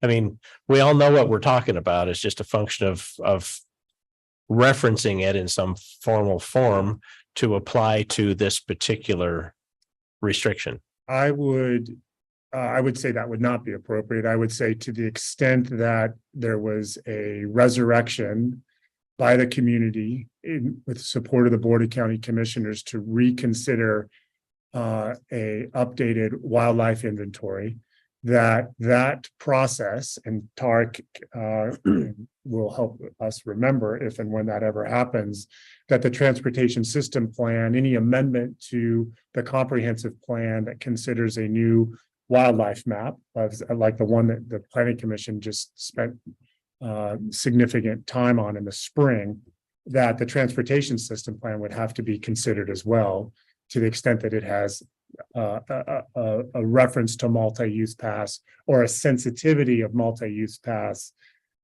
in wildlife areas. So that would be the timing to, when we talk about a new wildlife inventory and we're talking about conflicting uses, our multi-use pass a conflicting use, regardless of what the biologists might think or not. The public has some concerns about multi-use pass. So it would be at that time where if there were support or for that map, there could also be friendly amendments that say respectfully, to the extent that multi-use paths are being considered, they should be precluded in these areas as identified on the new map. So I think, not saying, I mean, if I'm saying it concisely enough, but I think the time to consider multi-use paths in relationship to new inventories is the time those new inventories are formally being proposed for adoption. Yep, okay, and I understand what you're saying, so if the seconder would accept a friendly, I would suggest modifying the motion to remove the word, the proposed. And so it would apply only to the areas that are recognized as wildlife overlays, which cuts the acreage in about half. Yes. Roughly. Okay.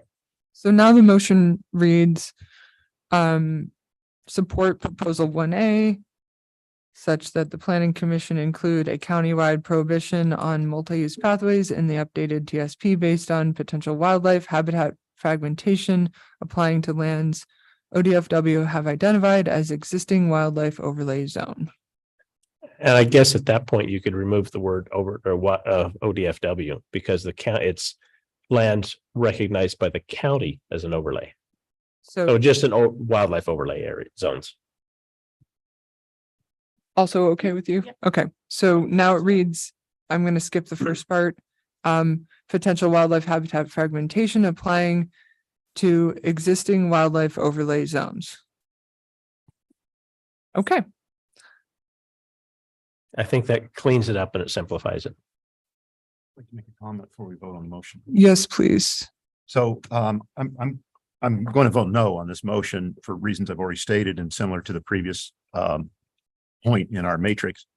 And I want to clarify, lest it be seen as inconsistent with my support previously for an expansion of the wildlife overlay zone with additional acreage. I remain concerned about that. I remain disappointed in not the motion that, not the recommendation that we had going forward, which was a 4 or 5 to 1 vote going forward to the governing body, but in the governing body's decision to not pursue that further. I tend to vote no on this motion. I find it interesting that there's support for this motion from some of the same quadrants that opposed expanded protections for mule deer. But if there's inconsistency in one direction, there's inconsistency in the other direction. I think hypocrisy is probably too strong a word. Sometimes we find ourselves in those crosswinds, but enough said there. I love inconsistency rather than hypocrisy. That's great. Other comments before we vote? I have a comment. Yes, Commissioner Trowbridge. One, I find it inspiring that everyone's struggling so much with blanket prohibitions, which I think is a good thing. We didn't have that when it came to voting to prohibit rural ADUs in the wildlife zones. That seemed like an easy decision for everyone, but now when it has to do with a bicycle path, it's very difficult to do it, which I think it should be. I think that's the way.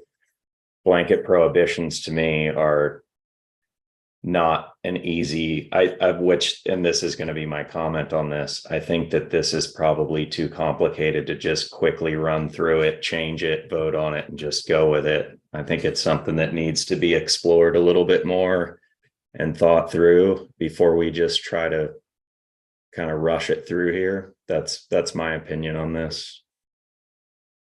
Okay, other comments before we go to a vote? Okay, seeing none, we'll go ahead and vote on, once again, the motion to support proposal 1A such that the planning commission include a countywide prohibition on multi-use pathways in the updated TSP based on potential wildlife fragmentation applying to existing wildlife overlay zones. Commissioner Altman, how do you vote? I vote yes. Vice Chair Hovkamp, No, Commissioner Kelly, No. Commissioner Cyrus, Aye. Commissioner Trowbridge. We have to vote on it. We can't vote to go You back can to it. also, you can abstain from voting. It's usually good to give a reason why you're abstaining. And I think that in general, we've had sort of tried to encourage people to vote since it's our voice, and it's good to do that, but it is up to you if you would like to abstain. Well, it sounded like everybody tried to addend this motion and we couldn't come to an agreement on that. And it just tells me that maybe we need more time on it to where we could craft it to where everyone could come to an agreement on it and make it make sense. So are you gonna abstain or vote yes or no? Okay. I guess I'll abstain. Okay. And Commissioner Williams? I vote yes. Okay, and I will vote no. So that means that the motion fails because it's a tie. So staff, perhaps you could carry forward the fact it was a tie. And also the fact that Commissioner Trowbridge felt like, it would be nice to have more time to consider the issue. And that was the reason for his abstention.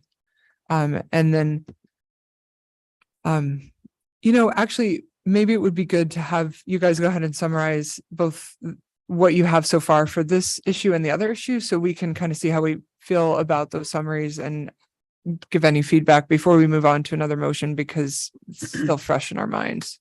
And just, you want me to start with issue area number 1? That would be great if you could, yeah.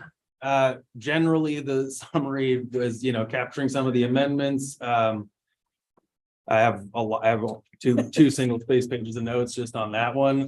But as a quick summary, I would say that there was mention of the kind of the Luba case, but that was also related somewhat to wildlife within that first issue area, and ultimately including discussions of farm and forest sensitivities to uses and lands, as well as safety, for cyclists, people that are recreationists using the potential pathways, things like that, different input from kind of a legal perspective about different farm impacts tests that might apply no matter what to any kind of a trail based on either the Luba case law, but also it's likely that those farm impacts tests might be a relevant factor for any kind of proposed trail there. But then also ultimately we just captured kind of the vote being that the motion ultimately failed for issue area number 1 based on the majority voting no.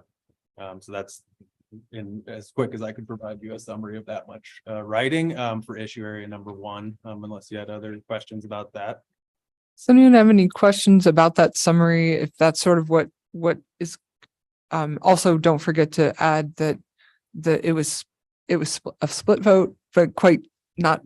And then also a couple people were torn. It wasn't, yeah, okay.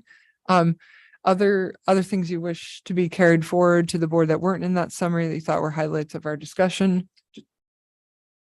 Commissioner Kelly? I think the sticking point to me is I think that these are all really great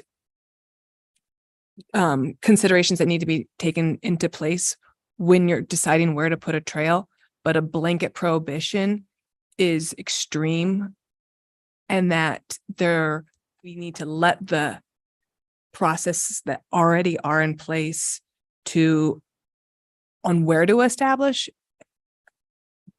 be able to exercise those processes instead of just saying no.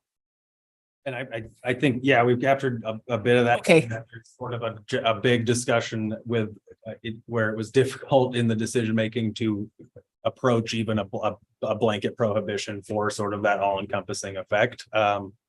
That's kind of thrown into the same discussion, Okay. variances and conditional use and how and the expertise that comes with some of those other federal and other public facing processes. I think I would probably summarize it as something interesting about both of these conversations, one and 1A, are that it seemed to me that all of the commissioners pretty much agreed on the idea that our resource lands are really important to protect, and so are our wildlife.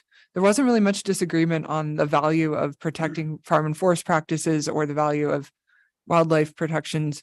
There was just disagreement on to what extent those should be protected at the expense of other things. Some people thought that those things were extremely important to the point where a blanket statement was very appropriate, and other people felt like that wasn't the case and felt the opposite. So I think it might be nice for the board to know what we agreed on as well as where we diverged. More of a discussion of the scope of such a prohibition or limitations. It was like whether it should be all encompassing or something more nuanced. Is that?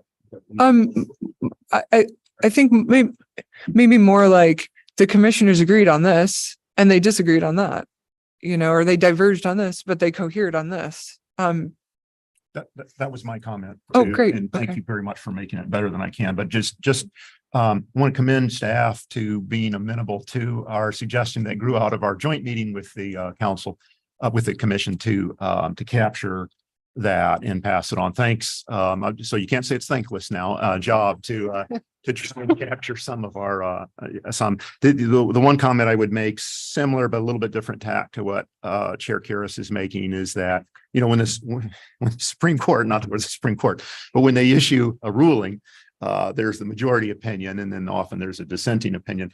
But there's a tendency, I think, for understandable reasons, to emphasize the dissent.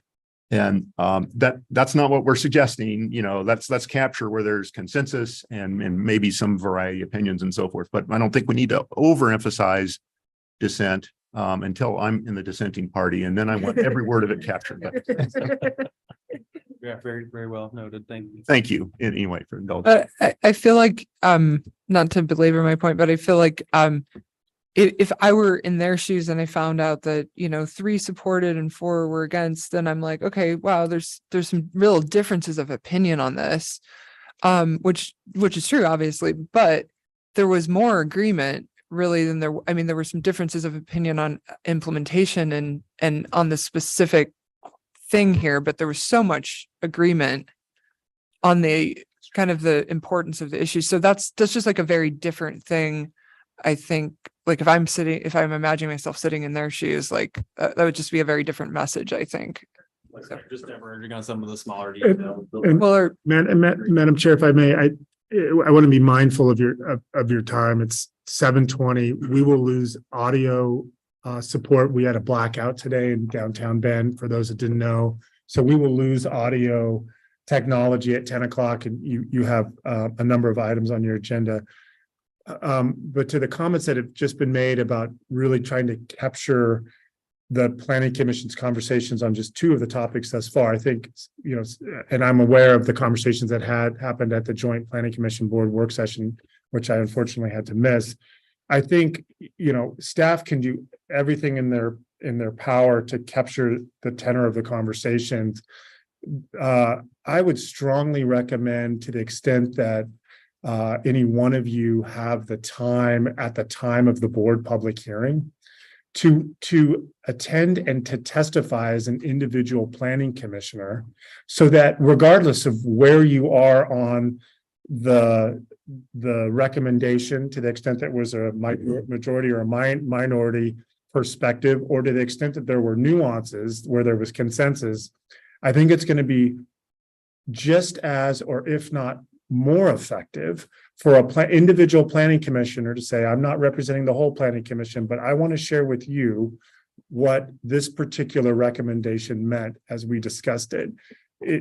We're going to spend enormous amounts of time trying to perfectly capture the conversation that's happened almost now for 2 hours, and we will do the best job we can. It's on video, but there are, there are going to be a number of issues in this process, possibly in the Tumalo Community Plan and other projects that you're going to be recommending, and having the ability to communicate that process as an individual commissioner to the board is incredibly effective. And I know that they really appreciate it.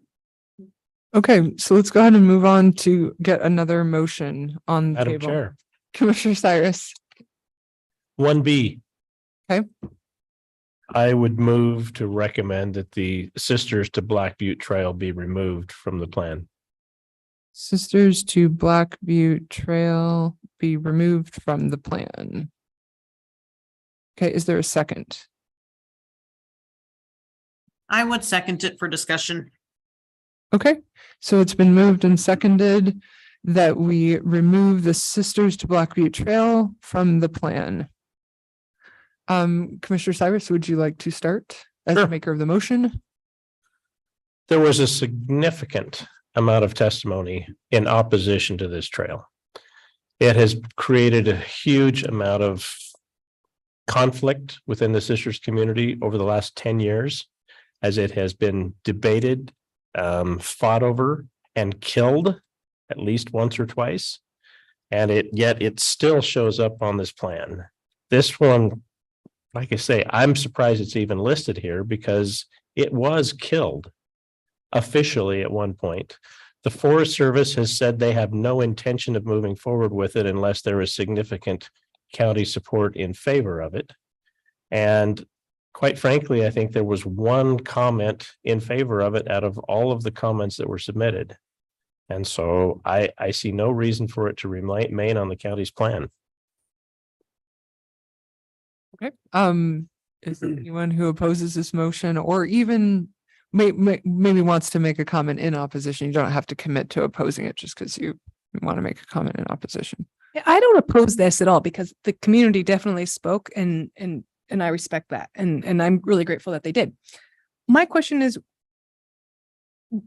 are they opposed to the other side of the highway? So are they opposed from Sisters? And do you know this, Matt? Because you're through, let's call it, Indian Ford side of the highway, Black Butte side of the highway onto Metolius or Subtle Lake. This is specifically referencing the Sisters to Black Butte Ranch. The opposition is to connect any trail to the ranch because it invites the public to trespass onto the private property of the ranch. And so the residents in Black Butte have no intention of using a trail to leave the ranch. Their concern is the public's trespassing onto the ranch. So they don't care where it goes as long as it doesn't come to the ranch. And the folks near Tollgate had similar comments. They don't want a trail anywhere near their subdivision for the same reasons.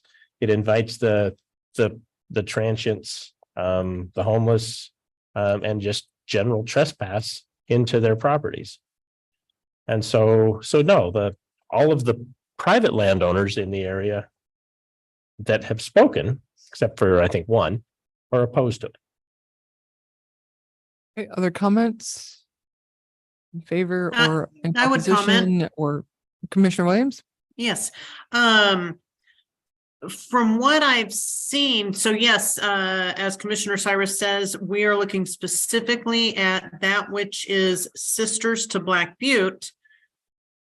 As I understand, there is already a trail, albeit not a multi-use, maybe paved trail, but there is a trail that does exist. So it accomplishes that goal. And we're not going to look, but there has been discussion of putting it on the east side of Highway 20, and it could actually get you out to Camp Sherman, where there's a convenience store, where there are lodging facilities, things like that. But to go through one private community, Tollgate, to another private community, and these are people who pay their property taxes, they pay their HOAs for their property to be their property. I sure can't afford that. It'd be nice, but I definitely get where they're coming from, and the opposition at the last public hearing was just solid. And there was not a lot of like, yeah, we really want to put it through. That side wasn't as strong. Thank you. Other comments? People, then you go, question. Okay. Great. So yeah, I mean, I would be in support of having a trail that doesn't go through private property and doesn't have so much opposition. So some of the other ideas that have been thrown out there sound great to help people recreate or get to where they need to be, but it doesn't make sense to me either to have a trail that goes to a private community. And that's the way it's worded. We did have one suggestion in the public comments about changing that wording to going from Sisters to Saddle Lake, or even just having a different trail that is in a similar area. But in any case, the motion as it reads now, I plan to support. And if there are unless there's any further comments, we can proceed to voting. Okay, so the motion is that the Sisters to Black Butte Trail be removed from the plan. Commissioner Cyrus, how do you vote? Vote aye. Commissioner Kelly? Recommend keeping the existing language. Don't we vote no? We're prohibiting the concept of multi-use pathway connecting. A no vote would keep it on the plan. So the motion is actually the exact opposite of the wording in 1B. I go with Cyrus. The motion was to delete this from the plan. Yeah. He wants to Yes, remove that. yes. Yeah. Yes, I. Okay, Sorry. great. You caught the fact that the 1B is the opposite of what Matt's motion read. So that's why it was confusing, but thank you. No, good. It's good. Confident than I wasn't. No, it's actually really good to make sure you know exactly what you're voting on. Otherwise you could vote the wrong way by accident. Okay, Vice Chair Hovkamp. No. Okay, I'll vote yes. Oops, I was going to save it till the end. Commissioner Altman. Yes. I mean, I already said how I was going to vote, so it doesn't really matter. Commissioner Trowbridge. I'll vote no on that one. Okay, and Commissioner Williams. I still think there might be some confusion maybe for people. I'm not sure, but I am voting yes to delete 1B. So the motion is that the Sisters to Black Butte Trail be removed from the plan. So Do I you would want say, to remove yes, that? let's remove the Sisters to Black Butte Trail. Yes, okay. So the motion's passed with 5 yes votes and 2 no votes. The Sisters to Black Butte Trail be removed from the plan. Wait, that's what I maybe misunderstood that. I voted to have it removed. You vote in favor of the motion. No, I meant to vote. Yeah, I think I said that You- wrong. You I voted against the motion, but you actually meant to vote for the Sisters to Black Butte Trail being removed from the plan. Yes, that's what I meant. Sorry. Expert on Robert's rules, can I change it to read 6-1? That would be up to the chair to allow Fine. the person to correct what he meant. I'll allow it. Yes, so in the future, let's make sure that we absolutely know what we're voting on. If there's any confusion, please interrupt me immediately. And good job, Commissioner Kelly, for Well, doing I just was, that earlier. yeah, Um, I have the plan update opened in front of me, and I just read it and voted. yeah, because it's the exact opposite of what's Yeah, worded in 1B. exactly. So that's why it's confusing. Yep. And Commissioner Williams, you have your Zoom hand raised. Can we take a 1-minute break? Yes, absolutely. In fact, I'm not sure if you can see, but Commissioner Kelly has initiated this. So let's all take a 1-minute break, but let's not have it be a 1 minute that turns into 10 or 11. Okay, tea 2 break. minutes is fine. No. Commissioner County, she's all loose. 2 minutes is fine. Yeah. What does sitting on your phone feel like? I want to know this psychologically. Like, how is that a break? Just look at pictures. I know, it's so weird, right? Nothing happened. We just, Commissioner Williams moved to take a break. Oh, and so we did. And I made a joke that you had already initiated the break. I so totally did. It's perfect. Perfect timing. So you guys, I'm thinking like we do our normal like, we try to wrap up between 8:30 and 8:45, which means we're gonna have, Meeting. well, that's already we normally do. So, yeah, Which but means that we would not I mean, we would have to move the deliberation. Because I'm there. I mean, if you guys want to, we'll do it. You know me, I'm flexible, but if the majority of people don't want to do that, then we'll vote.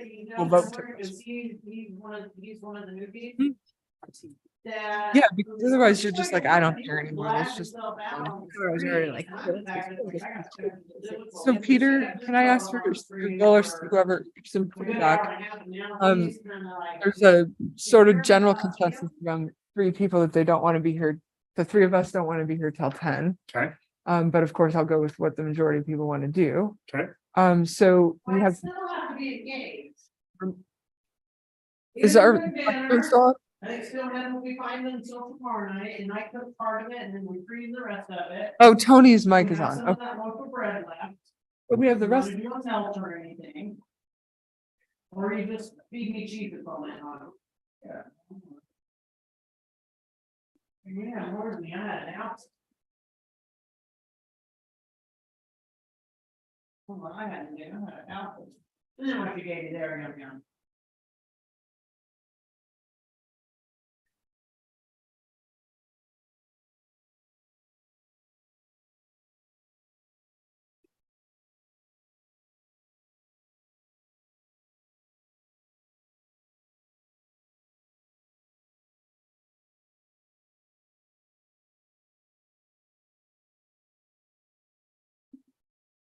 Shot if you want. Yeah.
Can't hear you.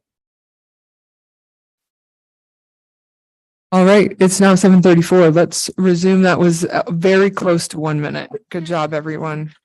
Okay, so time to entertain another motion. Who would like to make another motion regarding the transportation system plan? Madam Chair. Yes, Commissioner Cyrus. So whichever tense you would like this. Okay. I would move to remove the Baker Road to Lava Butte Trail from the plan. To Lava Butte. Okay, is there a second?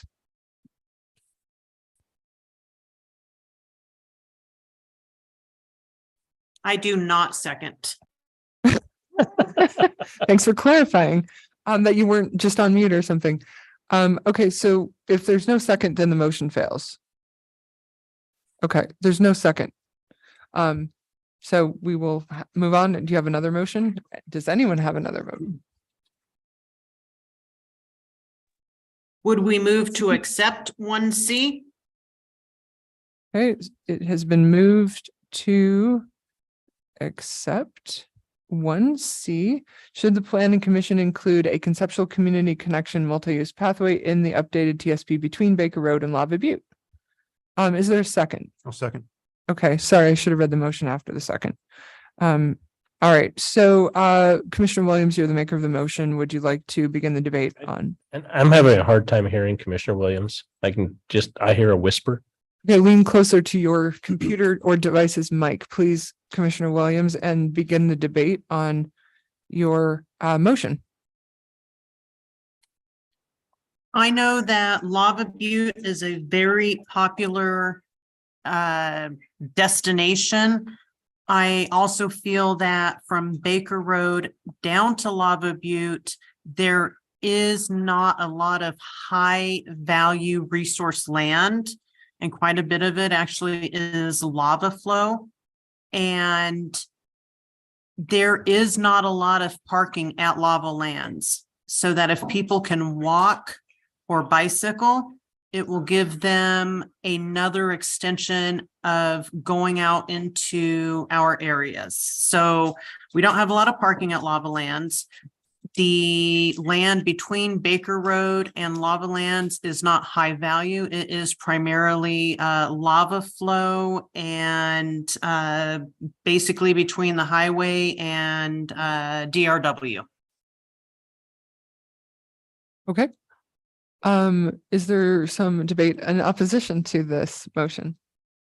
Yeah, Madam Chair, thank you. First of all, this particular area, this proposed path would run adjacent to resource land, the timberland that we discussed earlier in number 1.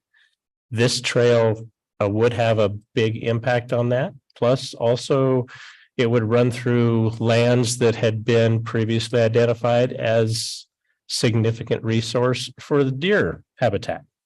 And so this particular trail would have a significant impact on both of the items we discussed in 1A and 1 and 1A, both resource land and wildlife habitat.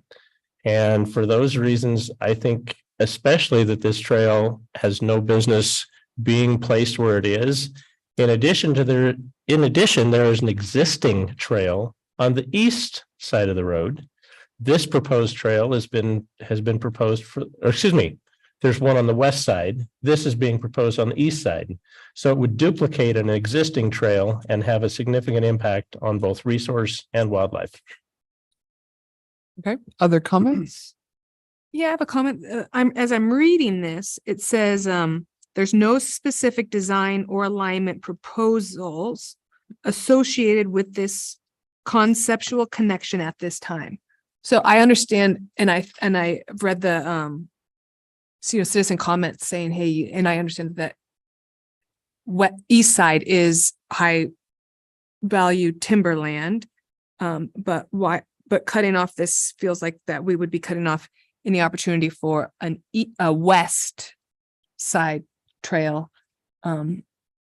which I would like for the people that do their jobs much better than I can sit here and give blanket no's, for them to explore those different paths on other areas besides the east side. That makes sense. Made sense to me, yeah. So, Madam Chair, could I clarify? I wasn't able to hear what the actual motion was. Okay, the motion is to move, to accept 1C as written. So, the planning commission to include a conceptual community connection multi-use pathway in the updated TSP between Baker Road and Lava Butte. Perfect. So, Madam Chair, I would offer an amendment. Okay. I would move to amend this motion to specify that this trail be located west of Highway 97. Okay. So I am friendly to that. You're friendly to that. Yes. Okay. And So I didn't hear, did she accept it as a friendly? she said that she was friendly to that. amendment. Either way, I mean, if she's good with a friendly, great. If not, I would offer it as a separate amendment. Fair. So who was the second on this one? Can you guys remind me?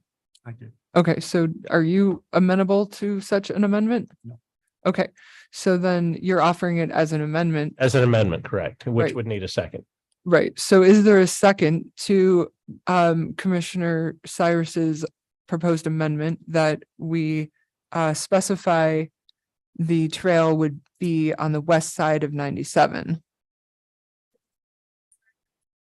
No, because he is suggesting an amendment. So if the amendment were to receive a second, we would then vote on whether or not to amend the motion on the Or floor. we discuss it.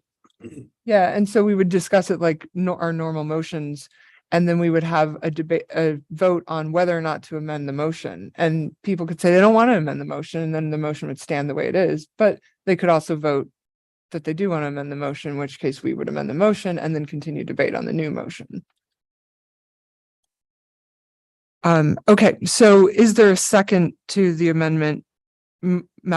Commissioner Cyrus has proposed to specify that the trail would occur on the west side of 97th.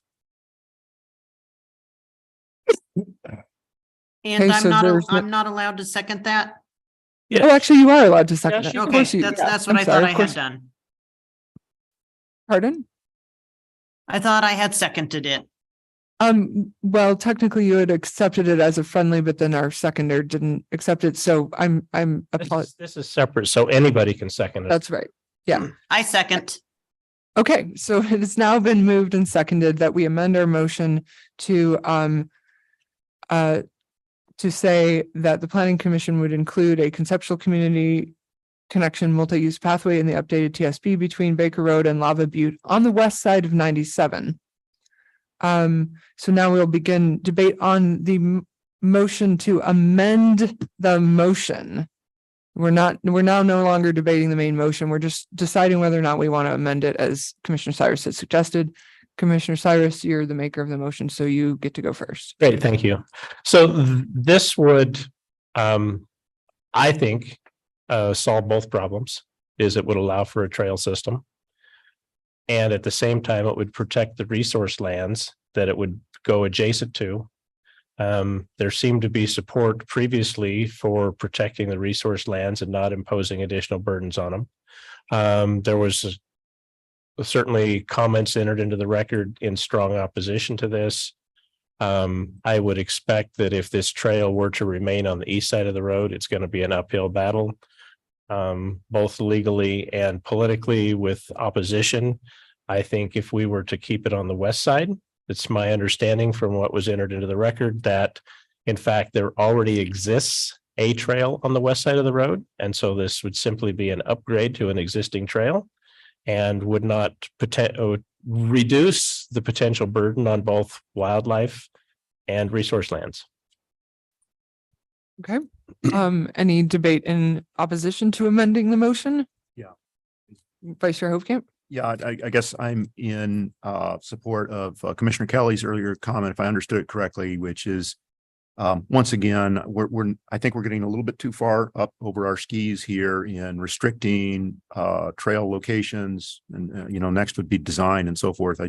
I'm in support generally of the motion, but the amendment to restrict it to one side or the other of the highway, I'm opposed to the amendment. Chair Curious. Peter Russell. Additional information for the planning commission. ODOT did a study for the trail. It's a public process. They look at both the west side and the east side. And at the end of this approximately 18-month-long study, they came up with the east side as the preferred alternative. That doesn't have to change your vote. It's just some additional information that I would present to you. I'm sorry, that was ODOT? Yes. it's- Okay. Do you have any wait, can we enter more information into the record right now? Okay, so that's it. No more, I can't ask for more information about, okay, So Madam Chair, was that information entered into the record? that's what I was wondering. Is that new information that's not currently in the record?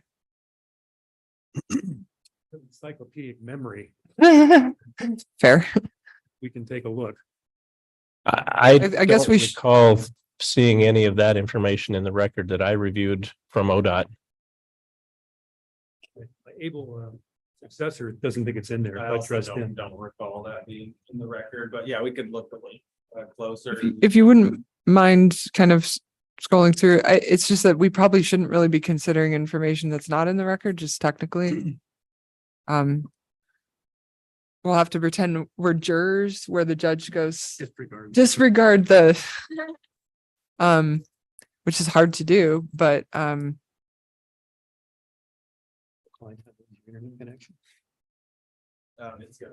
It's gonna. yeah, it's really just kind of time prohibitive. Yourselves, other. Yeah, I mean, I guess since no one can confirm that it's in the record, I feel like the safest thing to do is not consider it, because it's kind of like, well, I mean, I've been so strict this whole time on what can be discussed in or out of the record. I don't want to be inconsistent with my reminding everybody about the rules. That being said, we're all human beings, so I understand that that's sort of difficult to do. Let's continue to discuss the amendment. Commissioner Kelly. I just had this thought in my head, and since we're so supposed to be like these decisions we are discussing are, very forward thinking. And right now that land is under, timber practices and owned by, a private citizen, but it might not be forever. So I hate to say, I'm with you. I think that would be a litigious, it would be a problematic place potentially to put that path. But to say no, never, we don't know if he's going to sell in a couple of years or if that's going to change use. And so to say no, never, just it bugs me. So that's my only thought about this is leaving it open to the natural process of. It limits flexibility. So, Madam Chair, Commissioner Cyrus. I would argue that this whole process, nothing is set in stone. That's why we're here. We're reviewing and updating existing documents, paperwork. When conditions change, they get reviewed. This process is completely fluid, or there would be no reason for us to even be here. Because it is a fluid process. I mean, our 2040 plan. I mean, we're reviewing the whole county code or the goals and policies of the entire county, which is done periodically. And so it would be absolutely appropriate to address trails again at a future date, if and when things change. So to say that any decision that's made now is set in stone, that's a very fluid process. When things change, that's why we have an annual process and plan of what we're going to go over. I mean, whether it's night skies or whatever, I mean, it's constantly changing. It's my understanding this is like a 20-year out. Am I with that? This is like a 20-year outlook. So we wouldn't be reviewing this for another 20 years. I could be, correct. The one, forget what I said about which side that's not in the records. So you can Okay. erase that. Thank you.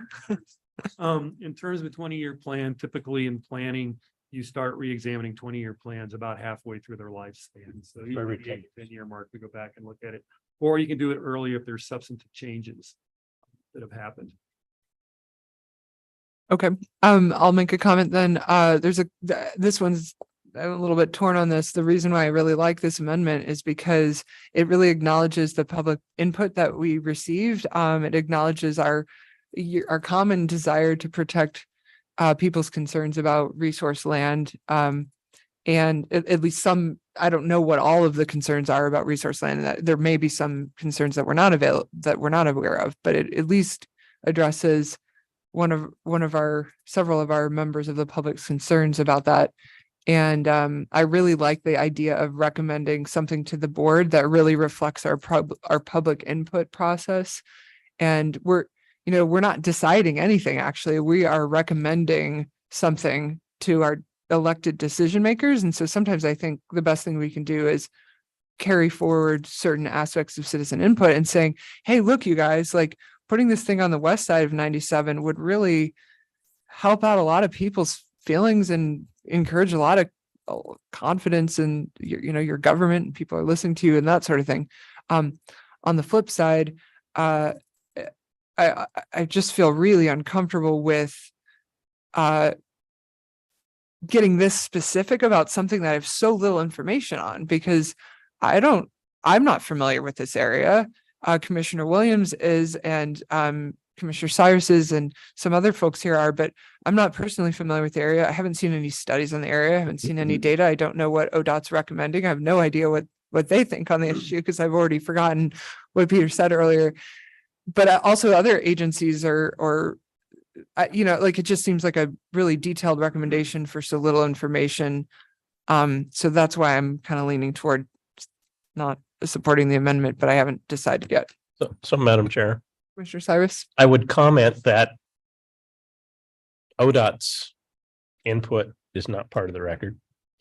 And I would venture to guess that ODOT did not go out through a public hearings process, as this body has done, and solicit public input for their recommendations. It's strictly engineering and however they do their process. That's why we're here, is to balance whatever ODOT may or may not want, based on the fact that we officially didn't hear what they want, and the fact that we do have public that has very strongly opposed anything east of the highway.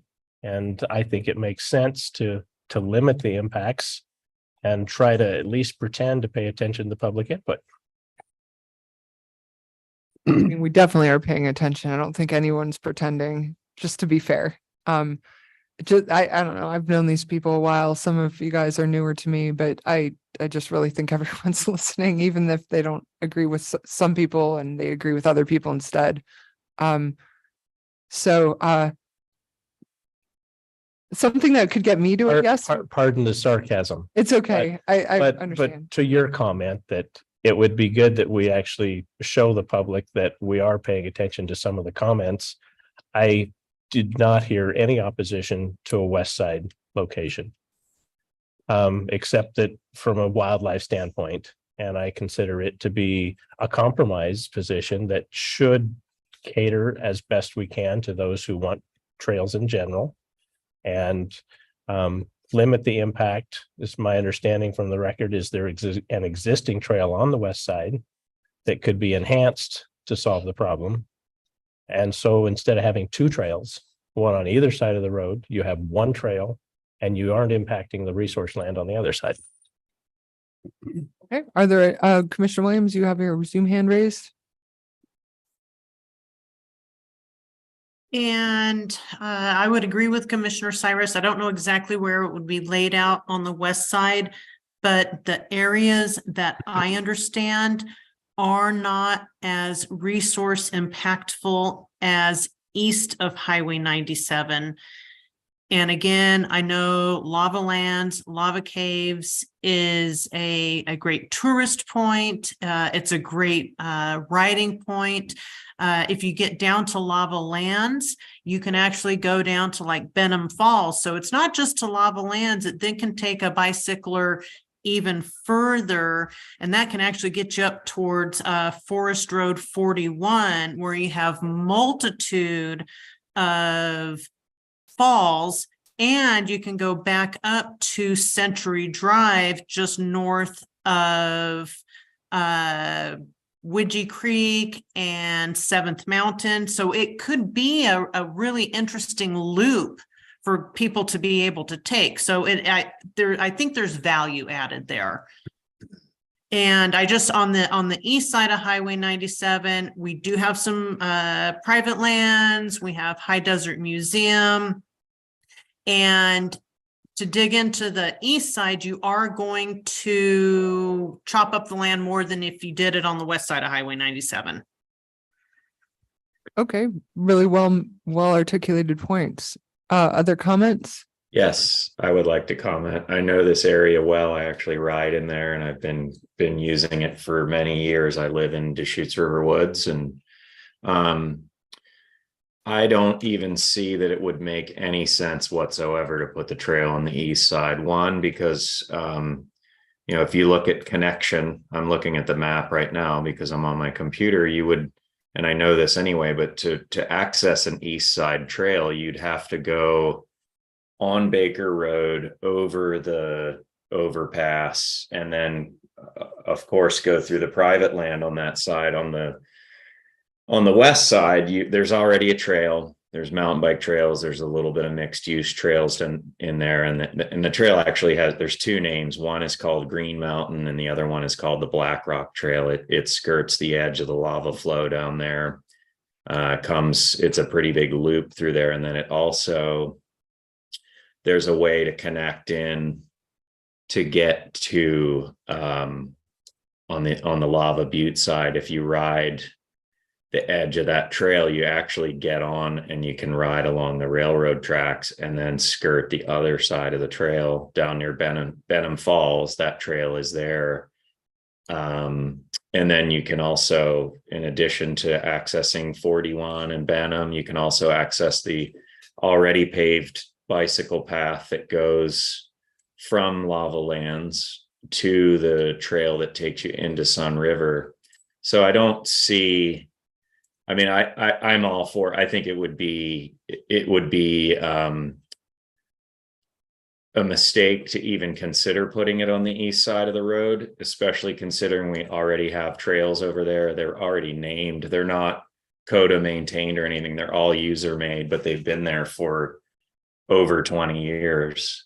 So it makes all the sense in the world to put that trail on the west side of the highway, not the east side. It's the only thing it would do. I guess you would have a potential to connect to High Desert Museum, but then you would have to ride on the road or ride further down and then cross under at Cottonwood, and then you'd be on the road. You wouldn't be connecting to all the existing trails. So I definitely think it makes sense. And I think it will just end up on that side anyway. I know CODA has looked at it. I was on CODA's. I wasn't on their board, but I was on CODA for a while and I was involved in this. There's been a lot of talk of it with the Southern Crossing Bridge, the walk bridge at Buck Canyon as well. And this has been talked about a lot to connect that trail.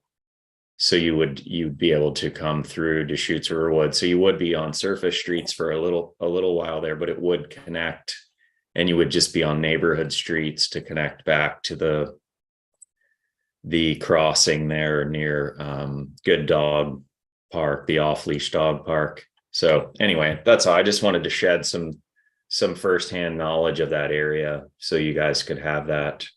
But those trails are fairly established in there. Okay, Anyway. great. Thank you. Vice Chair Hovkamp. Wanted to compliment my colleagues on their convincing presentation, and I'm reconsidering. Always keep an open mind. So I'm not real enthusiastic about the amendment, but enthusiastic enough about the main motion that. So, Madam Chair, Commissioner Cyrus. I would just like to clarify that although I agree wholeheartedly with Commissioner Trowbridge's comments, unfortunately, I don't think any of that's on the record. But that said, I think there was some brief comment to the fact that I think there was a comment on the record that there was a West Side Trail. Thank you. Okay, so can we vote on the amendment now, or does anyone have any more comments that they really want to make about this amendment before we vote? Okay, so we'll go ahead and vote on the amendment. Now, please listen up. We are not voting on the motion right now. We are voting to amend our motion. So if you vote yes, what that means is that you want our motion to read, move to accept 1C and specify the trail be on the west side of 97. If you vote no, it means that you want our motion to read, accept 1C, period. That's the decision we're making right now. Does anyone have any questions about that decision? What we're voting on? Okay. Actually, technically, all we're voting on is whether or not to add the words restricted to the west side. Exactly. So We're not even addressing the rest of the motion. Exactly. So the rest of the motion would be identical whether you vote yes or no, and but I want everybody to understand that we are voting on what the motion is going to say. Is it going to include that language or not? versus do you support the motion or not? Well, that is not what we're voting on right now. Okay, cool. Commissioner Cyrus. I vote aye. Commissioner Aye. Kelly. Vice Chair Hopecamp. Yes. Commissioner Altman. Aye. Commissioner Trowbridge. Aye. Commissioner Williams. Aye. And I will also vote yes. It is unanimous. We will now amend our motion. I think that's the first tonight. Yeah, we did it. Okay, so our motion now reads, move to accept 1C with the trail on the west side of 97. Madam Chair, Yeah, do you want to correct the wording? no, I was just Okay. gonna, now that it's open for debate on the Correct. Yep. motion as amended. Yep. I would say that I still have concerns about wildlife impacts. However, since there are already existing trails in that area, I will support the motion. Okay, any other debate or comments on the motion as it now reads? Seeing none, we'll go ahead and vote on the motion. The motion is to accept 1C, the planning commission include a conceptual community connection multi-use pathway in the updated TSP between Baker Road and Lava Butte with the trail on the west side of 97. Commissioner Altman, how do you vote? Yes. Okay. Vice Chair Hopecamp. Yes. Commissioner Kelly, Yes. I vote aye. Commissioner Trowbridge, I vote yes on that as well. Commissioner Williams, Aye. and I will also vote yes. So it is now been unanimously approved that we accept 1C with the trail on the west side of 97. Okay. Let's move on. Are there any other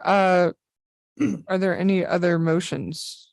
Can I make Next. an observation? Yeah, sure. Is that allowable? Of course. I agree with staff's interpretation on point 2 that that comment is from the public, from an organization is actually already accounted for with the existing language. So I don't intend to make any motion in regards to that point 2. Okay.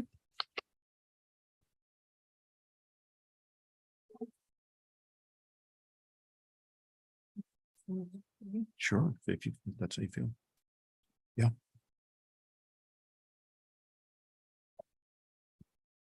I ask staff a question? Yeah. Commissioner Altman. I just have a question for staff. I read and I read and I looked and I looked and I just cannot find it or I missed it. Where it says for item 2, where it says the applicable plan provision is TSP goal 2, safety policy 2.8, page 12. I cannot find it. It's there.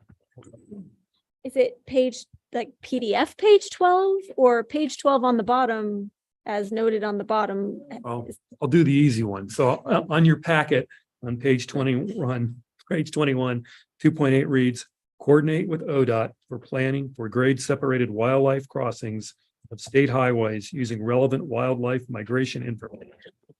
Data. Thank you. Now I see it. Thank you. So a word about our process. At some point when we run out of motions to make about the matrix, I'll probably ask for a motion regarding the transportation system plan in general. So such a motion might be something, just as an example, we recommend the TSB be adopted with our recommendations on, 1A and 1B, et cetera. So whenever we're done with the rest of our stuff, we'll go to that next step. Can I propose discussing number 5? You want to discuss it? It would I'm be sorry, I don't know best. what the word says. Are we gonna skip over the others or? It's really open for whoever would like to make a motion. We don't need a motion on each one of these items. But it sounds, so Commissioner Kelly, just to give a suggestion, if you're looking at number 5, perfect, go for it. I recommend Moving to I vote yes on number 5. I'm saying, you could say you move to adopt number 5 or, I move to adopt number 5. Okay. And that we adopt I number say 5. talk later. Then we. Yep, you got it. Okay, so Is there a second on the motion to adopt number 5? Commissioner Williams, are you looking to second number 5 or make a different comment? No, I had my hand up to make a motion on 2 and 3. So I Okay, will lower okay, my so hand. we'll come back to those in a little while then. Okay. Sorry, I missed your Zoom hand. So Commissioner Kelly has moved to adopt number 5. Everyone look at number 5 and decide if anyone would like to second that motion. It is to recommend adoption of the citizens' comment recommendation to include a high priority category associated with table 5.5 IDBP3 related to the 2nd Street Cook Avenue sidewalks in Tumalo. So, Madam Chair, I'll second that Okay, to facilitate discussion. okay. I don't care either way unless I want to be convinced. Yeah, and it is good that we discuss these things. Okay. And I actually kind of drew a map. These sidewalk is directly from downtown Tumalo to the front steps of Tumalo Elementary School. And so I actually walk this path several times a week with my children to get to school. And there is 0 sidewalks. And actually, it's even kind of dangerous because cars park along the road on both Cook and 2nd Street there. So you're forced to actually walk in. You have to walk around the cars and in the road to get to school. And although Tumalo is a small community, there are a fair amount of kids who walk to school and or ride their bikes to school. And I actually hadn't thought of this until I read it. And I thought, oh my gosh, yeah, I'm actually fearful for my children's life when I do this because I feel like a mother hen trying to scurry their kids out of the road as we're trying to walk to school, which I feel like school should be one of the like prioritized safe passages. So that is why I saw this and I thought, man, that's a great idea. I agree with moving it from medium to high. Excellent argument. Is anyone feeling like they would like to make a devil's advocate sort of comment against this or even oppose it? Matt's ready for the question. Anyone have any other comments? I also plan to support this. I think children walking to school, for people who don't know, I'm a psychologist. I work with children. I just have the opinion that children walking to school is a really important activity and want to support that in any way I possibly can. This does seem like a high priority to me. So, okay. Anyone else want to comment before we vote? Okay, we'll go ahead and vote. Again, the motion we're voting on is to adopt number 5 as written in the staff matrix. Commissioner Cyrus, how do you vote? Aye. Commissioner Kelly? Aye. Vice Chair Hofkamp? Yes. Commissioner Altman? Aye. Commissioner Williams? Aye. Commissioner Trowbridge, are you still present? You're not showing up on the screen any longer. Okay, well, I will assume that Commissioner Trowbridge is no longer present. And I will also vote yes. So it is unanimous that we approve the motion to adopt number 5 is written in the staff matrix. Okay, let's see, Commissioner Williams, you had your hand raised earlier. You wanted to make a motion regarding 2 and or 3. Ready for I that did motion, give me please? 1 second. My screen went blank and I need to pull them up so I can see the verbiage. Yes, please take your time. And everyone else think about what other motions you may want to make after we address Commissioner Williams' motions.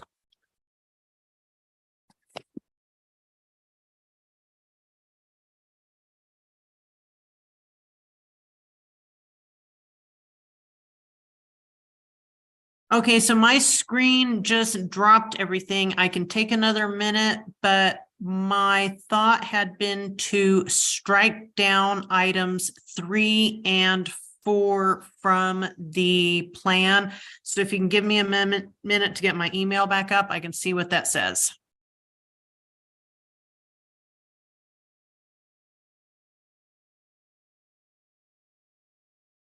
Also just for maybe to help our process along a little bit, if there's an item that we don't end up addressing at all in our matrix here, then we would have, it would be likely that we would have a motion to, I mean, I guess it depends on what all motions you want to make, but one possibility would be that you at some point move to approve the transportation system plan with the modifications that we have discussed this evening. And that would just mean that automatically anything we haven't had a motion and discussed would just not be included in our recommendations. So because of that, that's why we don't actually have to go through all the ones we don't like. We could actually skip those and they would end up not becoming a part of our recommendation anyway. It may save us a little time that way. That way, if there's one you really like or you feel passionately about, then you would make a motion related to that item, and then the rest of the commission will be in a place to vote yes or no. Okay, So, so I did just come up with them and I can just be mute on that point. And if we don't discuss it, we don't adopt it. Correct. If I understand, Yeah, okay. Unless, yeah, it would just be if somebody else really likes something in there that they've made a motion about, then we would debate it and you could debate no and they would debate yes and so on. But if you say nothing, then it sort of probably will automatically not be. Yeah, part of so the- it had been items, I believe, items 2 and 3 that I would have struck down, but I am more than glad to keep on moving on. Okay. Let's entertain another motion on anything else you'd like to make a motion on. Sure, Madam Chair, Yes, Commissioner I move Cyrus. to support 4A. Okay, Specifically with regard to redesignating well, actually, I'll save that for comment, Yep. but perfect. support the redesignation of the different levels of those in the comments. Okay. I'll just have it read support 4A if that's okay. So I can, What's that? I'll just have the motion read support 4A. If that's Correct. okay. Okay. Is there a second to that motion? Second. Okay, so it's been moved and seconded that the planning commission support 4A in the staff matrix. Commissioner Cyrus, would you like to begin discussion on this? Sure. This comes from ODOT in their request to change the designation of a couple of projects they're working on. And the one I'm specifically most knowledgeable about and is the one having to do with the City of Sisters. That required federal grant money in order to do that one. And that grant money was awarded. And in order to move forward with that, they need to get with it and get it done quickly. So I fully support ODOT's request to up that from a low to a high priority. Does anyone want to make a comment that's not in support of the motion? Mm-mm. Okay, other comments from other commissioners of why you might, anything else you want to say for the record on this Yeah, motion? I think we should just listen to the experts, the ODOT here are the experts on transportation, and I'm all about supporting what they are bringing to our table, so. Okay, Vice Chair Hovkamp? Just, can I ask staff a question? Yeah, oh, yes, Clarifying yeah, Question. please. In the matrix, I think I understand the general nature of the staff comment. That, you elevate something by de facto, anything in particular you had in mind there, or you just want to leave it at that kind of general comment? Really, no, yeah, the priority is, a general way to compare all projects to each other in a relative prioritized sense. So this really, that's all it would. That is just within the mix. How. Okay, thanks. I have a comment. Commissioner Altman. For 4A S9, changing the priority from low to high, that's a roundabout at Palo Butte Highway and 20, which is very near me. And so I would be in support of that. People drive too fast and there's a lot of traffic in that. It can get jammed up, and anything to make it safer, I support. Okay. All right, any other comments before we go to a vote? Okay, so the question we're voting on is the planning commission, the planning commission to support 4A on the staff matrix. Commissioner Altman, how do you vote? Aye. Vice Chair Hovkamp, Yes. Commissioner Kelly, Yes. Commissioner Cyrus, Aye. Commissioner Williams.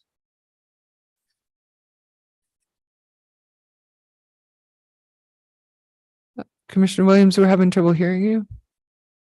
Yes. Thank you. And I will also vote yes. So congratulations, Commissioner Cyrus. Another unanimous vote to support 4A on the staff matrix. Okay, other motions. Let's get some more motions, you guys.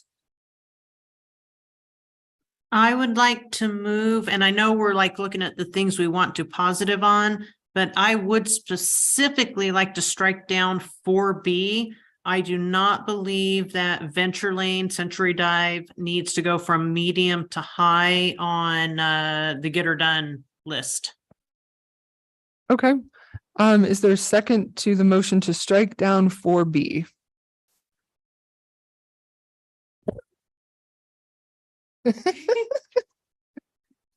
Once again, is there a second to the motion to strike down 4B? And I'm giving a little extra time in case people want to read 4B. Just, yeah, strike down 4B.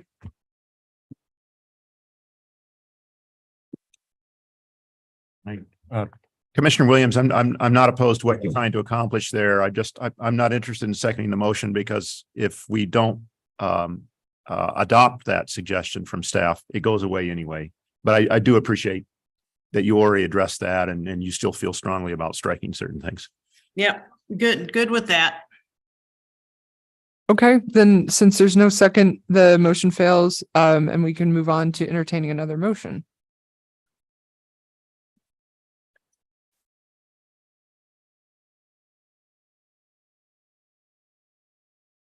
As people are looking through, I'll just make a comment that I really appreciate this staff, the staff comm here. A lot of the public comments, I found very interesting and very valuable. And, they made sense to me, and it was helpful to see some of the comments that you guys made that sort of put things in context for me to kind of go, okay, this is a really good idea, but maybe it doesn't make sense to include that in this particular process for various reasons. So thank you very much for the context on those. So, Madam Chair, Commissioner Cyrus? I'm fine with moving on and skipping the rest of the proposals. Okay, let's see what everyone else thinks. Does anyone else feel that way? But, or would you like a little more time to flip through? I think as long as I see people flipping through, I'm gonna allow time, but. I would like to what I see- read It'll be The like Dark at a Skies restaurant when again. you put your menu down and the server comes over because they see your menu's been put down. It'll be like that. Like the I would like signal. another moment to read The Dark Skies. Yes, please. Yeah, do read. Yeah, I thought Commissioner Cyrus was interested in that one. Can I ask staff a question again? Yep. Clarification? Yep. Staff, please, again, not trying to expand the record, do anything bad like that. Just a clarification of your comment in regard to the issue area 10 on herbicides. I've seen this debate in other agencies locally that manage lands and stuff like that. And there's a lot of advocacy for, restricting use of those kinds of things, and agencies usually push back and request, that they continue to have discretion and flexibility. And some of that is because some of the herbicides that are less egregious, you actually have to use more of them than you do the ones that are more aggressive. So the effect is kind of, but I don't know. Did staff want to add any additional clarification there? Or are you satisfied with it as it's worded? It's kind of a long reach comment generally, I would say, that's sort of hard to compartmentalize within actionable steps that. Right. Taken within the road department or otherwise. Okay. I don't know if you want to weigh in. The road department typically does best practices for vegetation. Right. management. So Right. Making sure they have a minimal chemical footprint while still being effective at managing roadways, so. We're already kind of doing this. Okay, fair enough. Yeah, thanks. Well, and there, it sounds like that's also potentially just a separate process for input potentially to the road department. But I just don't see that almost taking like a policy form within this document. Okay, fair enough. Thank you.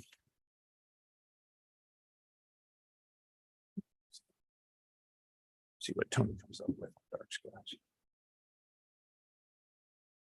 I would move to adopt item 11 with respect to dark skies. Adopt item 11 with respect to dark skies. Is there a second to this motion? I'll second that just so we can have a conversation. Yes, I love conversation. I mean, I have thoughts on this one, so yeah. To dark skies. Okay. So it has been moved and seconded that we adopt item 11 with respect to dark skies. Commissioner Williams, you're the maker of the motion. Why don't you go first? So I moved here almost 25 years ago. I live outside of Sun River. I could not see Bend glowing at night. It has gotten gradually worse, and I'm not so much concerned about me seeing it as understanding that our wildlife, our avian friends, insects are super affected by the glow. I'm not quite sure how we're going to address this because we've been looking at it. It hasn't seemed to be picked up by BOCC.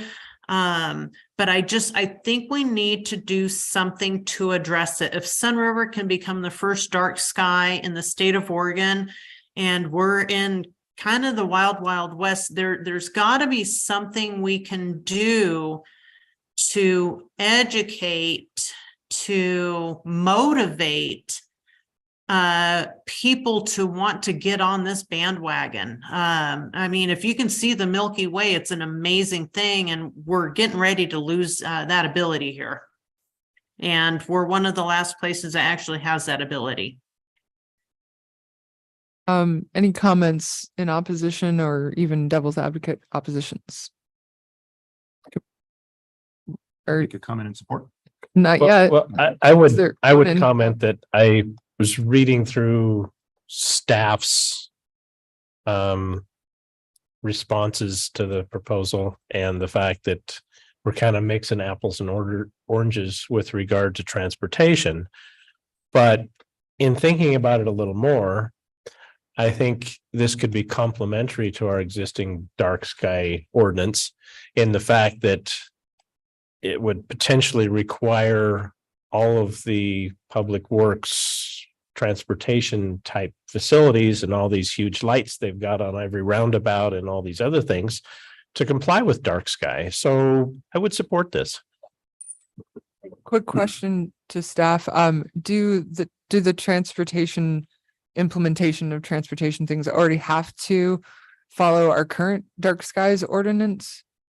Yeah, so that ordinance 1510 applied to the counties as is written, but it's also being amended very slowly, admittedly, but that's it's still something that's on the work plan. It's a big priority for the board. And that's kind of the main thing is if that goes ahead and the board or whatever hearings body adds detail or deliberates to even slightly different points than what we're maybe going to add into the TSP through this process, then that now requires the TSP to now be brought up into alignment again, into whatever that 1510 discussion. And that 1510 section of code is the dark skies ordinance. That's where that's meant to really sit. And so that's part of why we have that comment really about like the misalignment between So the two areas. You're saying 1510 is like the overarching governing thing that tells you where we can put lights when you're building roads and roundabouts and things. That's the overall outdoor lighting ordinance. It's Right, but necessarily, it's not specific to But like it- how the road. but it applies to the roads. It applies to county jurisdiction. So what you're saying is that already we have the dark skies ordinance in place, it applies. And if we implement something different with the transportation system plan, then we go to update the 1510, it's gonna mean we have to update the transportation system plan. again. We have to keep that one in mind the whole time we're reviewing 1510, and if the board or whoever's reviewing wants to draw outside of the lines that were created through this TSP process, then we'd have to, yes, update the TSP again. Okay, thank you. So, Other so com- clarification is it's redundant. It would be a bit, yeah, that's a great way to put it, is that there's already an process to update and revisit DCC 1510, largely to capture almost exactly what these, especially those 5 principles, is part of that. So I do think it would be a redundant process. Completely respectful of those comments, Tart. Thanks. But I do intend to support the motion. Yeah. These are Yeah. these are pretty broad principles. I can't imagine that they're not going to work their way in one form or another into our eventual policy anyway. So I agree with Commissioner Williams' comments. I think they're really nicely put. Tony, I was up camping over the weekend in the Ochicos, and I actually saw the Milky Way and a whole bunch of stars. And it was wonderful. You see where you're at. Yeah. Same, yeah. Yeah, so I agree. It's an increasing challenge, and I intend to support the motion. Thank you too for your comments, Commissioner Cyrus. Commissioner Williams, do you have your Zoom hand raised? I sure do. So I just, with respect to the 1510, I know that we now have, we have to have hoods, and this is in respect to the county level. So highways, roundabouts that are not within the city, confirming that we indeed do have all of our roundabout lights are hooded, facing down, and is the county doing cool lights that do not distract birds and insects so much in their migration and transportation? Waiting all night. We've got Chris Doty. Yes, Madam Chair. Thank you. Chris Doty, for the record, Road Department Director for the county. Every roundabout we install has illumination, has to have it for safety. There's a style of illumination that is dark skies compliant. That's what we use. That's what the power companies install now. So it's, I would never see us doing anything, but that. Thank you for that clarification. And how about blue lights or cool lights? How are we transitioning to that yet? A lot of it depends on what the individual utility companies choose as it relates to, the dark skies compliant light fixtures that they're installing. Typically, we enter a contract with them where they provide the lighting and illumination. We pay a monthly fee based on the number of lights and what have you, but we don't specify other than the fact that the dark skies illumination is what they'll be providing. So I don't know if I can answer that specifically, but I don't think we've transitioned to that yet. So it is something that could be asked of the electrical companies in a county setting. Yeah, I would just encourage the commission to consider those to be operational things and not transportation policy things that really probably do not exist in any TSP that's ever been authored, that level of granularity. If we could just, stay away from some of that as much as possible, I think that would help us operationally. I think as written, number 11 says recommendation to incorporate the 5 dark skies outdoor lighting principles into the draft TSP document. So that's not specific like equipment. That's just like the principles that relate to dark skies, keeping the skies dark. It looks like Tarek Rawlings. I think of the 5, which is relating to Commissioner Williams' comment, the temperature, the warm color is something that is not currently in DCC 1510. And I would imagine that would be somewhat prohibitive on the types of fixtures, even if they're largely, if not completely dark sky compliant, if there was a temperature issue for that.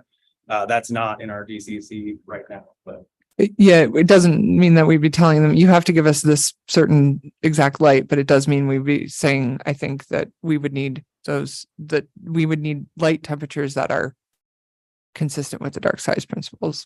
And So, I yeah, it didn't, sounds like I it didn't would- know it was so much temperatures as it was, and it could be temperatures, but not so much temperatures as colors. There are some color bulbs that are temperature. bluer Te- and some that are temper- redder. Temperature is a is a color technical term. Okay. Not hot or cold, but like different colors have different temperatures, quote unquote. Yeah. Sorry. I'm for the a confusion. window washer. It does, yeah. Commissioner Williams, I apologize. I believe I may have missed part of what you said because I was talking and the audio is quite low on your end, so I think I may have talked over you and I apologize. Would you mind repeating what you said just a moment ago? Oh, I didn't say much. I just like the cool color versus the warm color and the temperature thing. I might not have fully understood it with respect to temperature. So no, just making sure we're getting on the dark skies and no, I appreciate all the feedback we get from the staff. They are fantastic. Okay, Comment. yep, Commissioner Altman. Considering the topic or the point about it being redundant and possibly not necessarily conflicting, but adopting this as part of the TSP now, making things maybe more difficult when the Board of County Commissioners comes up with the final revised ordinance. Is it possible or would it make sense to say something here that upon the dark skies ordinance revision from the Board of County Commissioners, that then the TSP would include language that matches what they come up with? So that we're not saying do this and then they come up with something else and then you have to do that or change that to meet this. Am I making sense? So one thing I'd suggest is much as when Chris's department does stormwater management, we don't have policies in the TSP on how to handle runoff. We just refer them to best management practices, which is in the Central Oregon Storm Management. Similarly, I think you might want to do something like that. Just be consistent with the dark skies, not handcuff the road department, or just have them do best management practices. Because I've been doing TSPs for 30 years, and I'll agree with Chris. I've never seen lighting language in a TSP. Raised medians, sure. Bike bed facilities, sure. Things, what size rock are you gonna use on a designated bike route? Yep. But the lighting really is way over on the operational side. Okay, so thanks for the excellent input. Hi, Commissioner Chang. Why are you here? Go home, get some rest. Perfect. Yeah, so I'll just comment. I plan to support the motion, not because I don't understand what you guys are saying, because I totally do. And actually, I would probably just say, if I were in your shoes, say the same thing. The reason why I think I'm going to vote yes on this is because I just want to send this really strong, clear message to the board that I'm not going to speak for anyone else. I am really passionate about this dark skies thing. It has been on our work plan now a couple times. I don't know what the fate of it is going to be because we have our big project coming up with our operationally measurably objective standards coming up. And so I just don't even know. I think it's just anytime we can send the message that this is important to us, it's a good idea to send the message. And my feelings will not be hurt at all if the board decides not to implement this. I just want them to know that we care about it. So that's why I'm going to vote yes. Are there any other comments? Anyway, other comments before we go to the question? Okay, we'll go to the question. Commissioner Cyrus, how do you vote? While I support the issue completely, I do think it is redundant, and so I will vote no. Commissioner Kelly? I am the same as Commissioner Cyrus. I do support dark skies fully, but I also support and am taking into account staff. So no. Vice Chair Hovkamp? Yes. Okay. Commissioner Altman? I echo Commissioner Cyrus and Commissioner Kelly. I wholeheartedly support the dark skies ordinance, but I think it's premature to put this in the TSP without the Board of County Commissioners finalizing what they're going to do with it. Commissioner Williams? Aye. Okay. Is that everyone but me?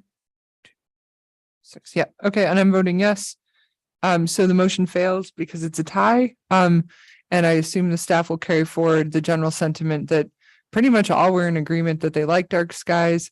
They support it, but there was a difference of opinion on whether it should be part of the TSP or not, given everything you guys commented on. Great. Okay. Madam Chair, Commissioner Cyrus? since we don't have a current motion on the floor, Yes. is maybe a question to Peter with regard to the dark skies. What does it take from this body to move it up to where we can actually discuss that? Commissioner Cyrus, it's certainly on our work plan. It's Tanya Saltzman, a senior planner, has it for kind of engaging the Board of County Commissioners on next steps.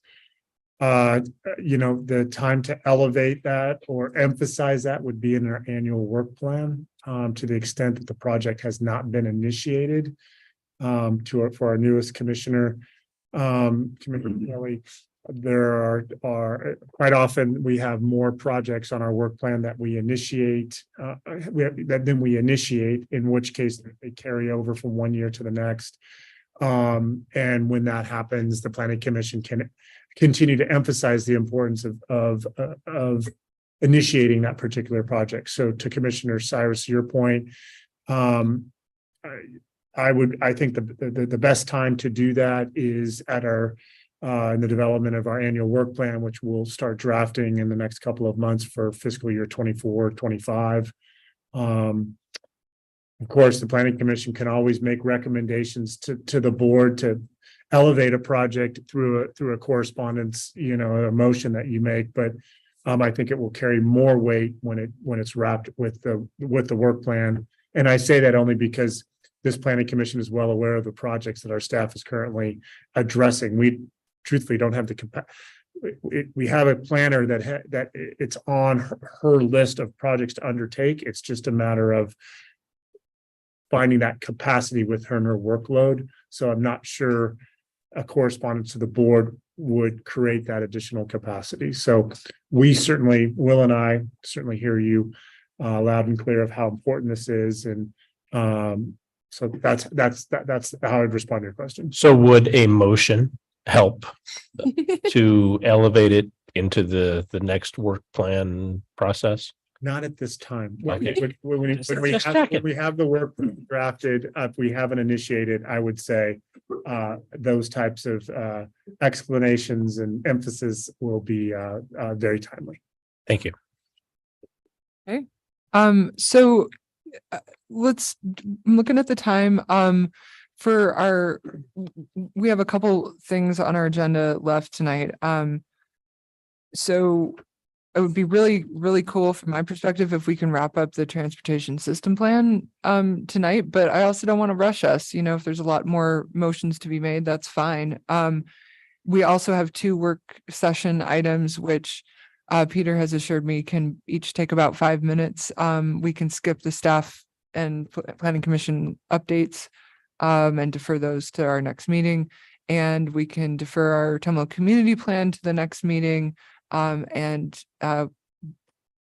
got options. So, but I'm just kind of letting you guys know what's going through my head as I'm looking at the clock. Is there something more on the TSP? Great question. Are there any other motions people would like to make before we have our grand motion, our grand overall motion?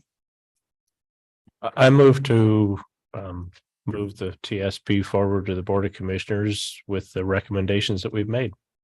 Is there a second? I second. Okay, so it's been moved and seconded that we move the transportation system plan forward to the board with the recommendations. Or maybe clarify, maybe we should say move to adopt the TSP with the recommendations that we've made.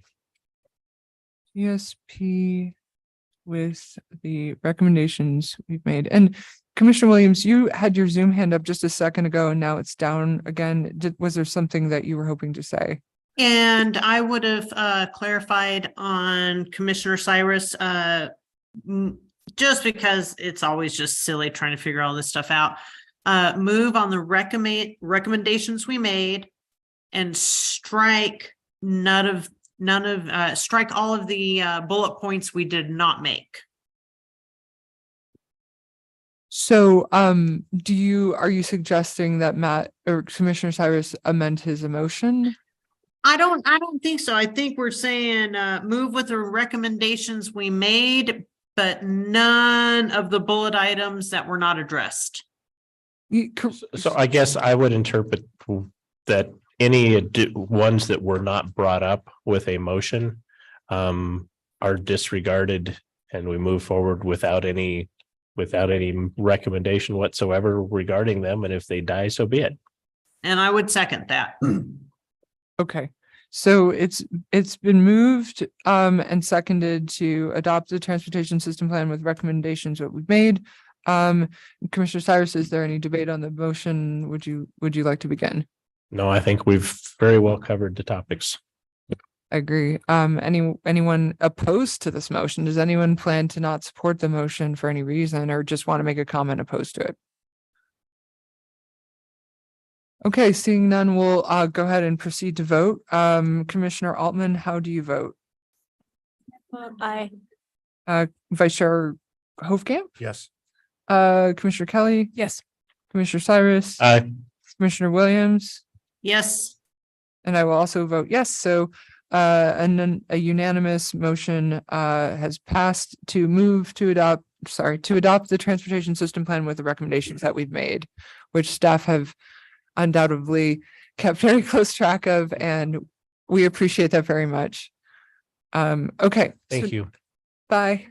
So we can now move on to our next item on our agenda, which will be the deliberation of the Tumalo Community Plan update.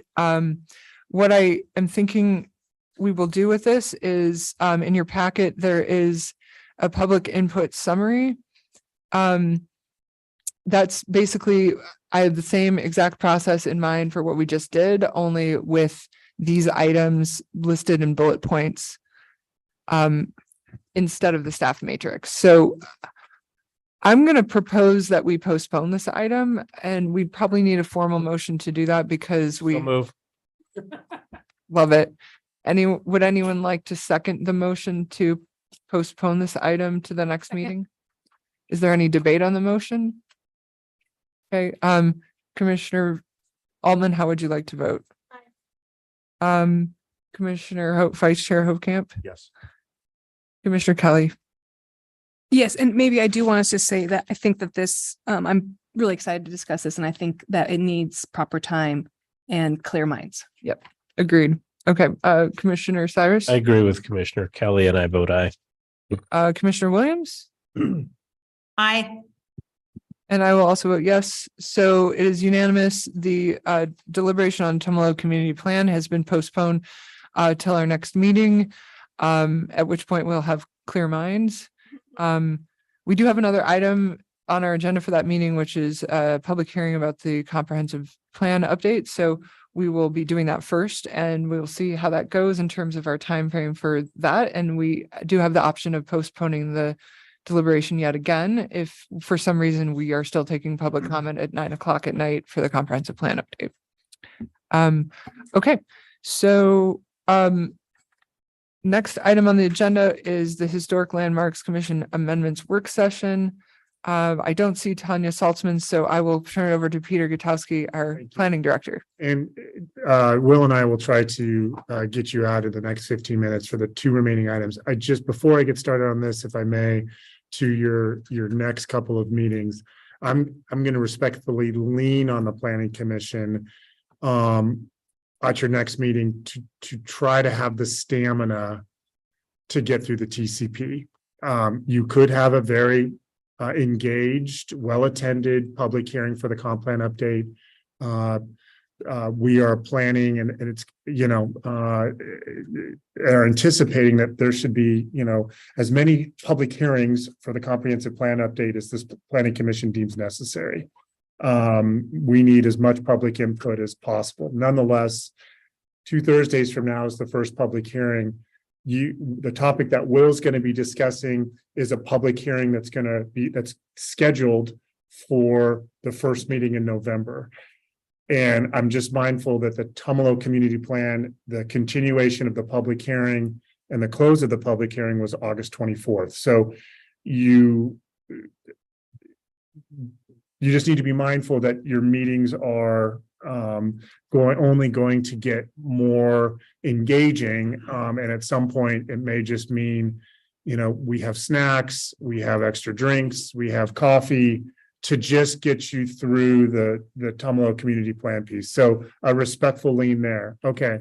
So now for the 5 minutes for this topic, which is on the work session for the amendments to Deschutes County Code, Chapter 2.28, Historic Preservation and Historic Landmarks Commission. To Commissioner Kelly, just for your context, I think the other commissioners are well aware of this, or certainly a quick reminder. Legislative amendments that are initiated have to be reviewed by the Planning Commission. More often not, the review reflects a public hearing. But there are certain instances, housekeeping amendments or matters that don't have as much complexity or are relatively straightforward. We will come and just have a work session to tell you about the amendments, to get any feedback. It's not a public hearing. The only public hearing is scheduled within a 35-day window is with the Board of County Commissioners. So this is one of those circumstances. And the reason why we scheduled a work session is this amendment, it's a little awkward in that the topic has a lot of, sorry for the pun, has a lot of history, but it's relatively straightforward. Our historic preservation program, as noted in the staff report, it's really changing. We're not seeing the level of interest and the level of opportunity to create historic landmarks. There's a lot of reasons for that, but the emphasis in the historic preservation program in Central Oregon is really focused in on the big cities, in the cities of Bend, in the cities of Redmond. City of Bend, for example, there's historic landmarks. There's a downtown that has historic structures. They're accessible by the public or for the public. We have the old mill, remnants of the old mill, and that really galvanizes. We have historic districts and neighborhoods that really galvanizes a sense of historic appreciation. Of course, the Historical Society and the Historical Museum is in the city of Bend. What's been happening with the Deschutes County's program, and it's been in a partnership with the City of Sisters, is we're just not seeing landmarks any longer. Property owners under state law have to agree to have their property listed for historic preservation. And just over, I would say, the last 3, 5, 8, maybe 10 years, we've just seen a decline in the level of the types of activities or opportunities that we can undertake to promote historic preservation. And what's happened ultimately is our Historic Landmarks Commission, we don't have a quorum. We have been unsuccessful to recruit recently for some vacancies. We've had some resignations, and the types of opportunities that we can explore through funding from the State Historic Preservation Office, there's just not a lot that we can do right now. We over the last decade we've just developed and updated a historic preservation strategic plan. We've done reconnaissance level surveys in partnership with the City of Sisters for some of their historic neighborhoods.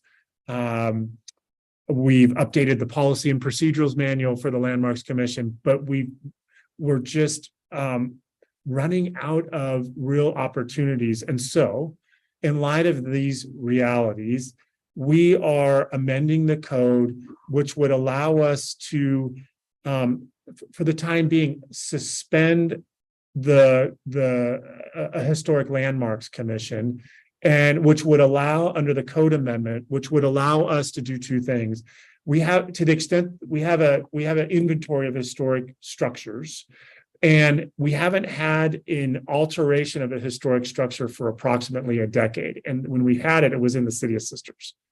But to the extent that there's a proposal for an alteration of a historic structure that's inventoried in rural Deschutes County, we can utilize our Will's team that oversees development review to have it evaluated consistent with the code, chapter 2.28, and issue an administrative decision. for years, in those few instances where we've had alterations, we've been able to issue decisions administratively. They're not complex. They're not challenged. It's to allow them to kind of deal with exterior siding or windows, for example. The second thing that this amendment would do, and this is extremely rare, is to the extent that one wanted to nominate a property on the state, on our local, or potentially the national Register of Historic Places, we would come to this body, the Deschutes County Planning Commission, because it would be essentially, we would treat it like a legislative amendment. And we would allow the applicant to come to you and describe why they're putting it on the local or the national register. You would be able to receive that information. We would, of course, have a public process and a public hearing. So that's what we're doing for now. What Tanya and I have stressed in our communications to the landmark commissioners, is that, and to those that are still passionate about historic preservation, is, when, similar to Commissioner Cyrus' question about how do we elevate dark skies and what's the timing for that? Even with these amendments, if they were to go through, the board's public hearing is scheduled for early November.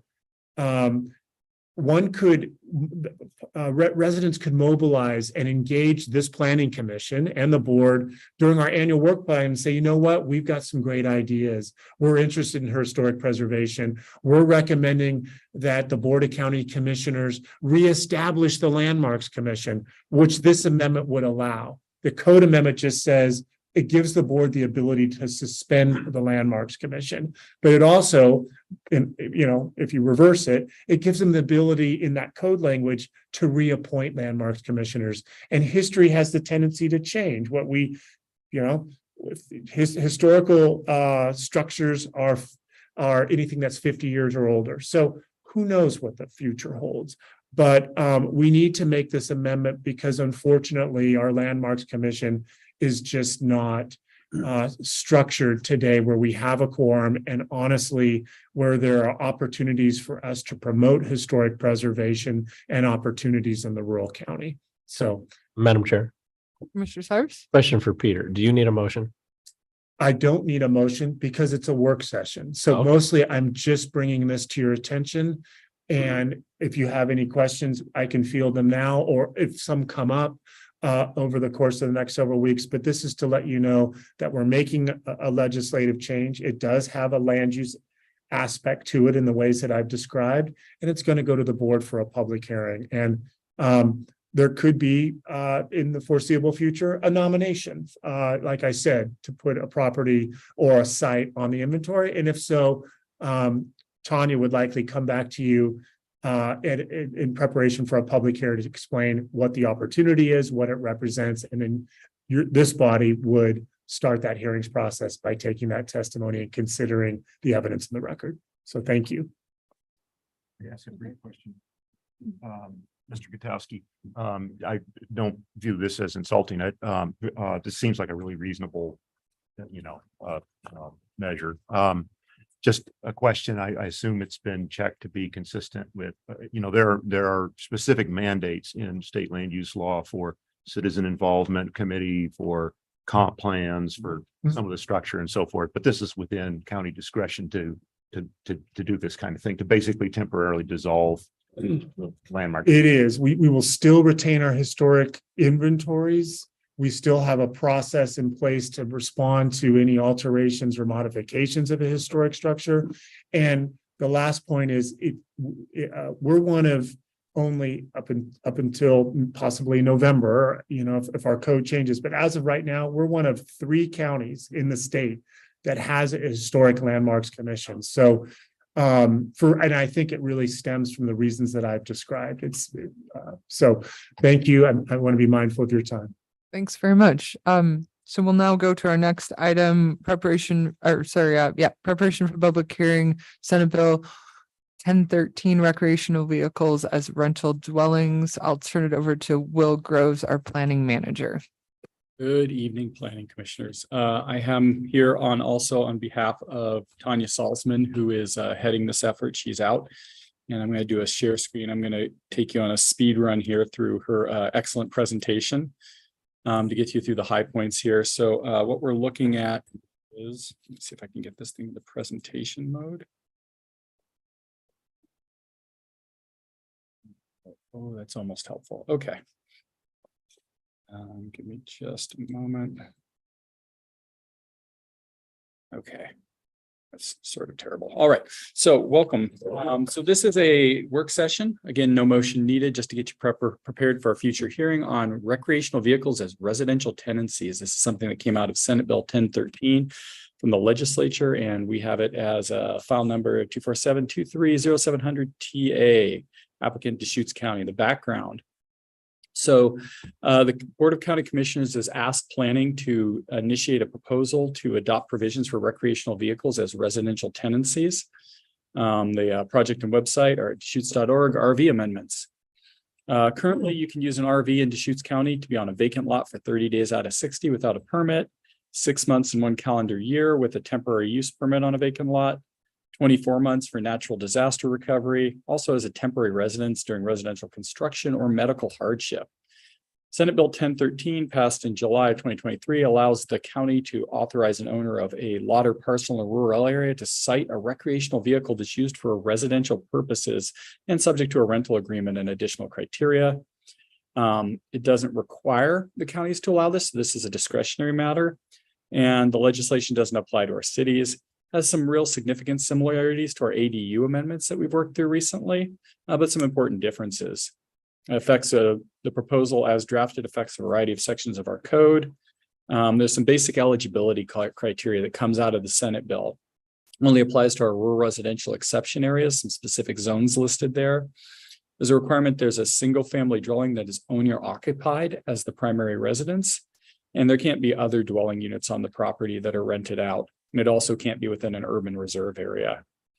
The RV has to be owned or leased by the tenant and provided essential services, which are defined as sewage disposal, water supply, electrical supply, and where required by law, drainage systems. RV can't be used as a short-term rental. So the proposed amendments. So these are a combination of Senate Bill 1013 requirements and staff recommendations to address general health and safety issues. A goal that was set by the board is to avoid extraneous regulations and to provide diverse housing options. We'll also talk real briefly about some ideas that aren't in the current amendment, but might be of interest to the Planning Commission. Of course, the public process will determine the final content. So first, we're looking to modify our definitions of RVs to meet the current state language. Our definitions out of date and gotten out of sync there. That's a vehicle with or without motive power that's designed for human occupancy and to be used for temporary, recreational, seasonal, or emergency purposes. There's some additional information at OAR 735-22140. That definition further splits out park model RVs and other RVs. Key thing about park model RVs is that they're more than 8.5 feet wide, and so they're not a traditional, you can pull it down, drive it down the highway any time vehicle. They're meant to be moved to a location and generally kept there. Some other standards here, some manufacturer fire certifications required in the code. Regular RV is a vehicle with or without power designed for use as a temporary living quarters to be easily set up and transported on a daily basis, and is any one of the following. And it then specifies 2 types of fire certification for the structure, either one provided by the manufacturer or a self-certification for older vehicles. And this comes out of the Department of Transportation's code. Staff had some recommendations in addition to the 1013 requirements. A minimum parcel size of 1 acre, that the RV must have an operable toilet and sink, that there's a parking pad of at least 4 inches of crushed gravel that the RV parks on. And if it's located in a structure, the structure shall be entirely open on 2 or more sides. If you want to put a ramada over this thing, great idea to keep the snow off of it. But if you fully enclose it, then the kind of the fumes / ventilation issues could be significant. So this is a recommendation by the building division. There are 12,410 properties that meet the eligibility requirements, with an additional 3,000 properties that, were they to develop with a residence, would also become eligible. There are some additional options that are provided to counties that are not mandatory from Senate Bill 1013 that we haven't included in the draft, and those includes a registration process with the county, the ability for the county to become a party to the rental agreement, And also the ability of the county to limit the basically the rent that's charged for the parking space. Some considerations that are not in the draft but had come up as in discussion is if the property owner should be required to provide storage areas for the tenant.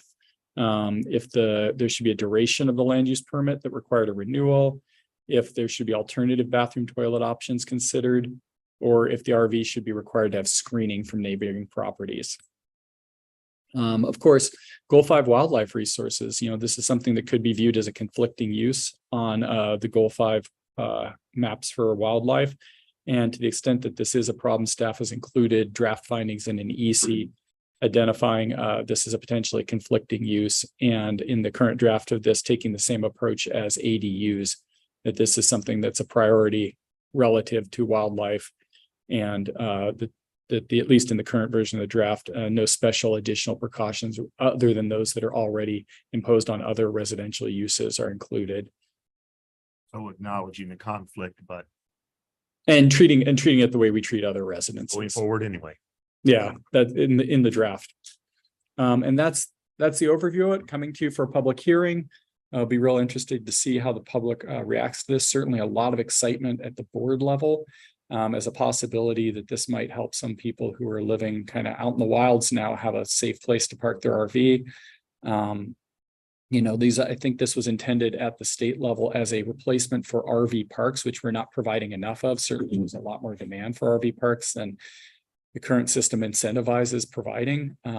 This isn't in some ways a replacement for safe parking. That's a different legislative path, that has lesser requirements. This is really intended to be a place where somebody could live for an indefinite period on a month-to-month basis with, utility hookups and, a safe and decent place to live. Real board interest in that. Definitely some interest I expect we'll experience from the planning commission and neighbors about what it might be like to be a neighbor to one of these things. There's some hope that the requirement for that the use is owner occupied, so that you can only have this on a property where the property owner is in the residence. I think that there's some hope that I'll provide incentives for relatively good behavior and maintenance of these uses. We've seen already some interest in it. And with that, I'm available for any questions ahead of a future hearing date. So hopefully we'll be doing some thinking about this, as we mull over it on our drives home. And I know we can always email you for questions and clarifications and things like that as well. Same with the historic landmarks item. So yeah, maybe mull it over, think about it, come up with some good questions.